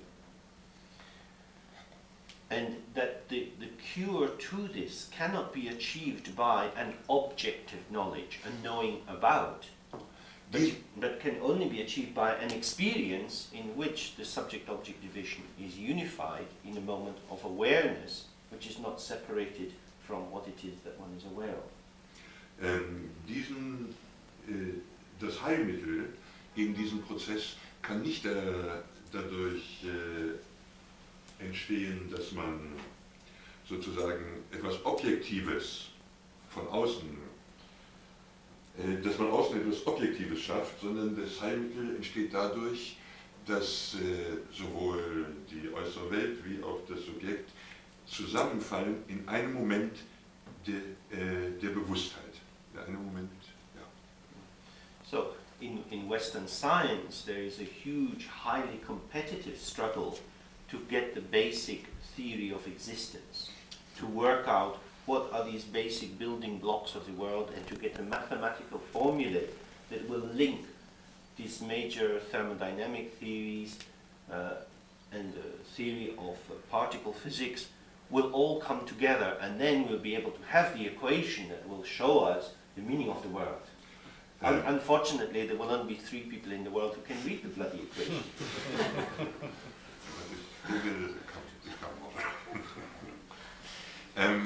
Es gibt einen ungeheuer harten Wettbewerb in der westlichen Wissenschaft darüber, die Formel der Existenz zu finden. Eine Möglichkeit, die Sätze der Thermodynamik und die Quantenphysik so zusammenzubringen, dass schließlich eine Formel eine Gleichung herauskommt, die das Geheimnis der Welt enthält und umfasst. Unglücklicherweise wird es wahrscheinlich nur 3 Leute geben, auf der Welt, die diese Formel überhaupt lesen können. But maybe it's the same in Buddhism, because not too many people seem to get enlightened. We all pray to this one Buddha who got it worked out. Aber wahrscheinlich wird es so ähnlich sein im Buddhismus, denn es scheint so, als würden nicht allzu viele Leute erleuchtet. Alle, die rumlaufen, die beten zu dem einen Buddha oder glauben an diesen einen Buddha, der es angeblich herausgefunden hat. The key thing is that in Buddhism they have an understanding that reality is not something that can be understood conceptually.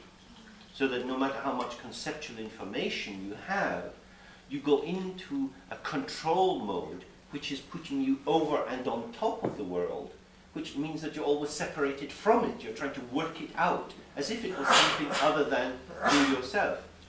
Aber glücklicherweise gibt es im Buddhismus auch die Vorstellung, dass die Welt nicht durch Konzepte und nicht dadurch, dass man die Phänomene in Konzepte packt, verstanden werden kann. Denn je mehr Konzepte man entwickelt, wie richtig sie auch immer seien, diese Konzepte bewirken, dass man dass man sich eine Haltung zulegt, als stände man über der Welt und würde sozusagen nicht nur von oben auf die Welt herabblicken, sondern sie auch von oben kontrollieren. So emptiness is essentially when we look into whatever these entities appear to be, like the glass. We can take this to a laboratory and break it and grind it and look into the particle structure. We go down to molecules, down to atoms, and into this reduction ad infinitum, where we never come to a final point. And at that point, from the Buddhist point of view, you'd say, well, when you look and look and look, you never find the end. There is just an infinite regression, and in that sense, there is nothing there. There is no final building block. Therefore, it is the glass is empty of self-substance. The form of the glass is constituted by a dance, by an arrangement, a configuration of factors which create it existing, but there is no essential glassness in the glass, nor in any of the levels that you might analyze it down into. In Dzogchen denken wir so, wenn wir dieses Glas zum Beispiel nehmen, wir könnten es in ein Labor bringen und wir könnten es in immer kleinere Teile auflösen, bis wir schließlich zu Molekülen und Atomen kommen und vielleicht auch zu dem Energiefeld. Wir können so einen unendlichen Regress immer weiter forschen, immer weiter ins Kleinste forschen. Aber was wir da finden, wir werden nie den Grundbaustein finden, die Glasheit, auf der die Glasheit des Glases aufgebaut ist. Denn jedes Teil, das wir finden, können wir immer wieder teilen und immer wieder klein machen. And we can apply the same kind of analysis to our own minds and look at subjectivity in the same way as we can look at things that seem to be objective. And we'll do some of that in the afternoon. Wir können dasselbe auch auf unseren eigenen Mind anwenden, so wie und unsere Subjektivität genauso untersuchen, wie wir Objekte wie zum Beispiel das Glas untersuchen. But the key thing is that if there is nothing there, in the sense of no essential particle, what we have is an openness which is rich in energy moving out towards manifestation. So you have openness and richness and precision, 3 levels. Wenn da also nichts ist, was die Grundsubstanz ist, dann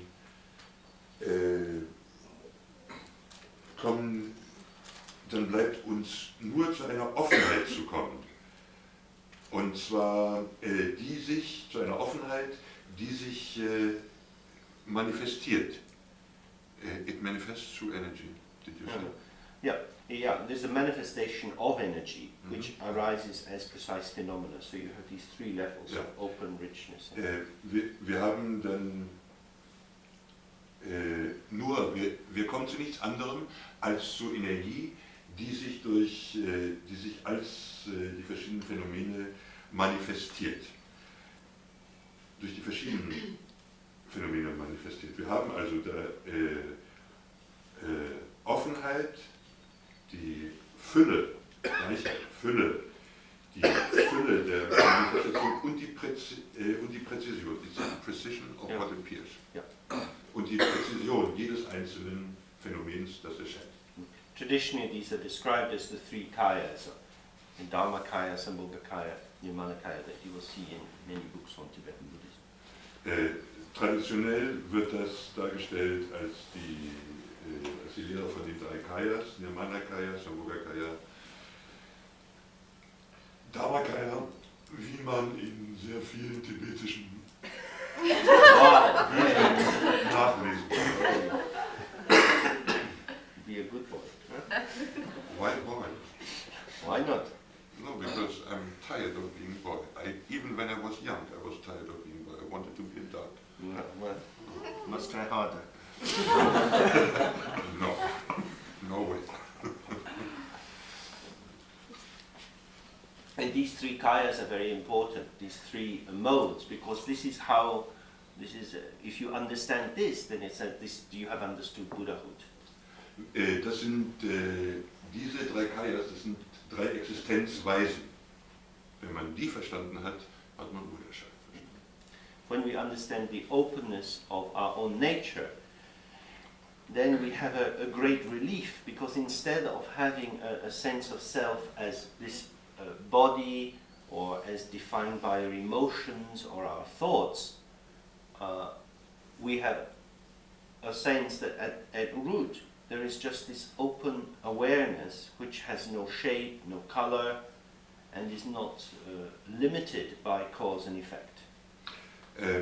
Natürlich haben wir diesen Körper und dieser Körper wird bestimmt durch Gedanken, also dieses Gefühl von Selbst wird bestimmt durch den Körper und durch Gedanken und Gefühle. Aber wenn wir das analysieren, dann haben wir eine Wahrnehmung von dieser offenen Weite. And from this open state, many thoughts and feelings are arising. These thoughts and feelings we can then organize as being my thoughts and feelings. Or we can just observe them as the richness of what is occurring. This is the energy that is arising. Of course, we have to take responsibility when we bring it into the world in our precision. But many, many more experiences are occurring for us than we actually enact. Wenn aus dieser offenen Weite erscheinen sehr viele Gefühle und Gedanken und die können wir so analysieren, als würden wir sagen, das sind meine Gefühle und Gedanken. Oder aber wir können einfach Zeuge sein bei ihrem Entstehen und Manifestieren. Natürlich, die Gefühle und Gedanken, die wir in die Welt tragen, für die müssen wir Verantwortung übernehmen. Aber es erscheint immer sehr viel, unendlich viel mehr, als das, was wir wirklich nach außen bringen können. And so what we can get when we relax is this experience of everything manifesting. Now this field of manifestation is self and other. It's not that I am myself, but in this state of awareness, self is manifesting. Clearly we eat, we piss, we run around, we do all of these things. These things occur. Why? Because manifestation is occurring inside this human body, which has its own sense of direction. In dieser offenen Weite erscheint auch diese Vorstellung, erscheint auch Selbst und das andere. Selbst erscheint ganz klar. Es ist durch Reden, Trinken, Essen, Pissen, was auch immer. Da manifestiert sich das Selbst. Okay, so if we do another kind of mindfulness meditation that takes us more into this state, we do this usually with our eyes open. You look into the space in front of you, not staring at the wall that's over there, but in the middle distance, just in the space between you and the wall, quite relaxed, you can imagine a letter R, just the German A. Wir werden jetzt eine Übung machen, die uns näher an diese Atmosphäre heranbringt, von der wir gerade gesprochen haben, also eine Erfahrung dieser Atmosphäre, näher an die Erfahrung dieser Atmosphäre heranbringt, von der wir gerade gesprochen haben. Und zwar geht das so, wir schauen in den Raum vor uns. Das heißt aber nicht, dass wir auf einen Punkt starren oder einen Punkt irgendwo fixieren, sondern ungefähr in der Mitte zwischen uns und der jeweiligen Wand, die uns gegenüber liegt, visualisieren wir den Buchstaben A. In the Tibetan language, all the consonants carry A as their vowel. And it is seen as being the root sound of all other sounds of language itself. In der tibetischen Sprache enthalten alle Konsonanten ein A, den Laut A. Und der Laut A gilt für die Tibeter als der Wurzellaut von allen Lauten. So A is like the mother, and in that sense it represents this ground openness, which is the mother of all that manifests. A gilt als die Mutter aller Laute und diese Mutter, die repräsentiert die Grundoffenheit, also die Offenheit, die immer existiert. So we also visualize in our own heart a letter A again. Und wir visualisieren auch in unserem Herzen den Buchstaben A. So we're seeing this A in this space in front of us, A inside ourselves. So sehen wir dieses A, was vor uns im Raum steht, und dieses A in uns selbst. And then we will start by reciting A together 3 times. Und dann fangen wir damit an, dass wir A rezitieren, 3-mal. And in this we feel this unification of this A representing the openness and emptiness in our heart, going right to infinite emptiness inside, and this A outside, the infinite emptiness of space. Und dann damit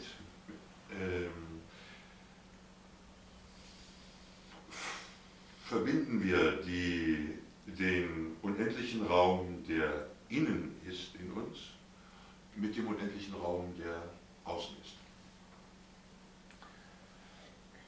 Then after we've done these 3 R's, we just stay with the sense of these 2 R's, and then gradually just let this R in front of you, which is the focus of your attention, just let it relax and let the R in your heart relax, so that there is then just, your attention is resting just in space, very gently.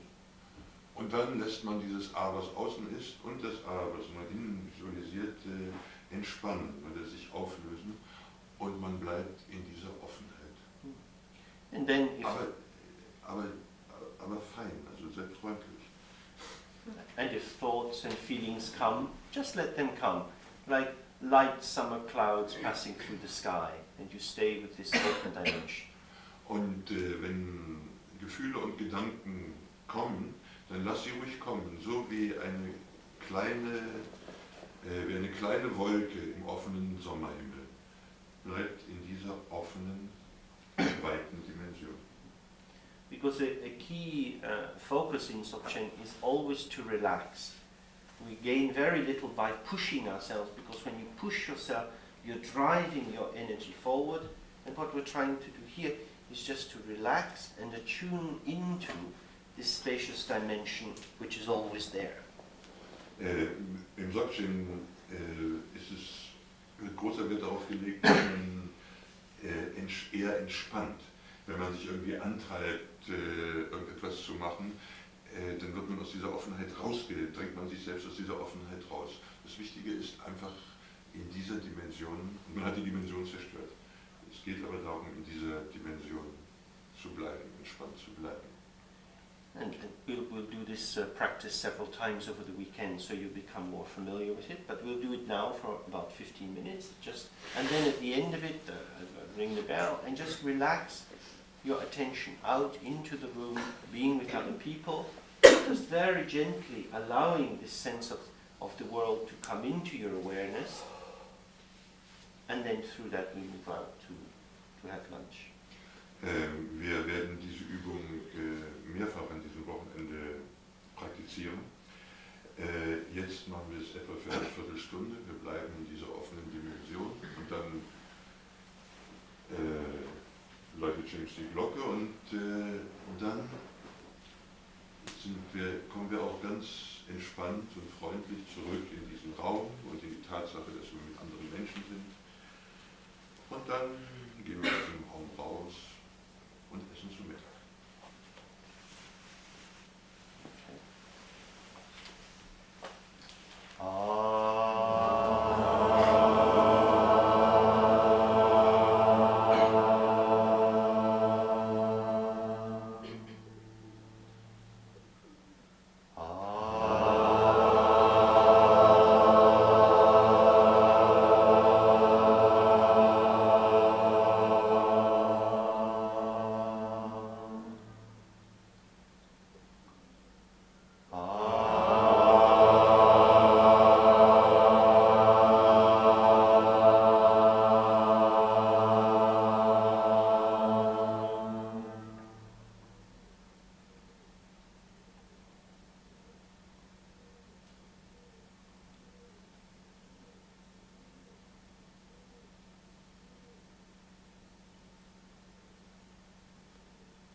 So, when we go out, of course lots of things go on and it's easy to be distracted. So if you find yourself wandering off, just close your eyes, come back into yourself and go out again.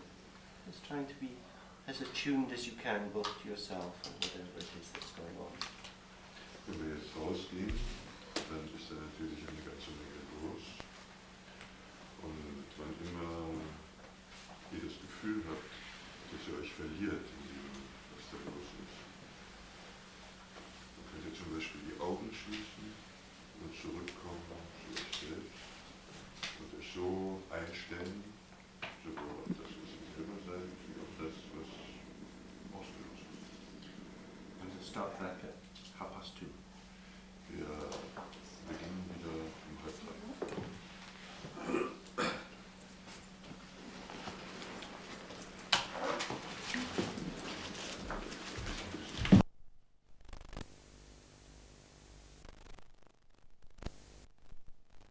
You could just sit quiet and observe your breath for a little, so that you arrive, and then people will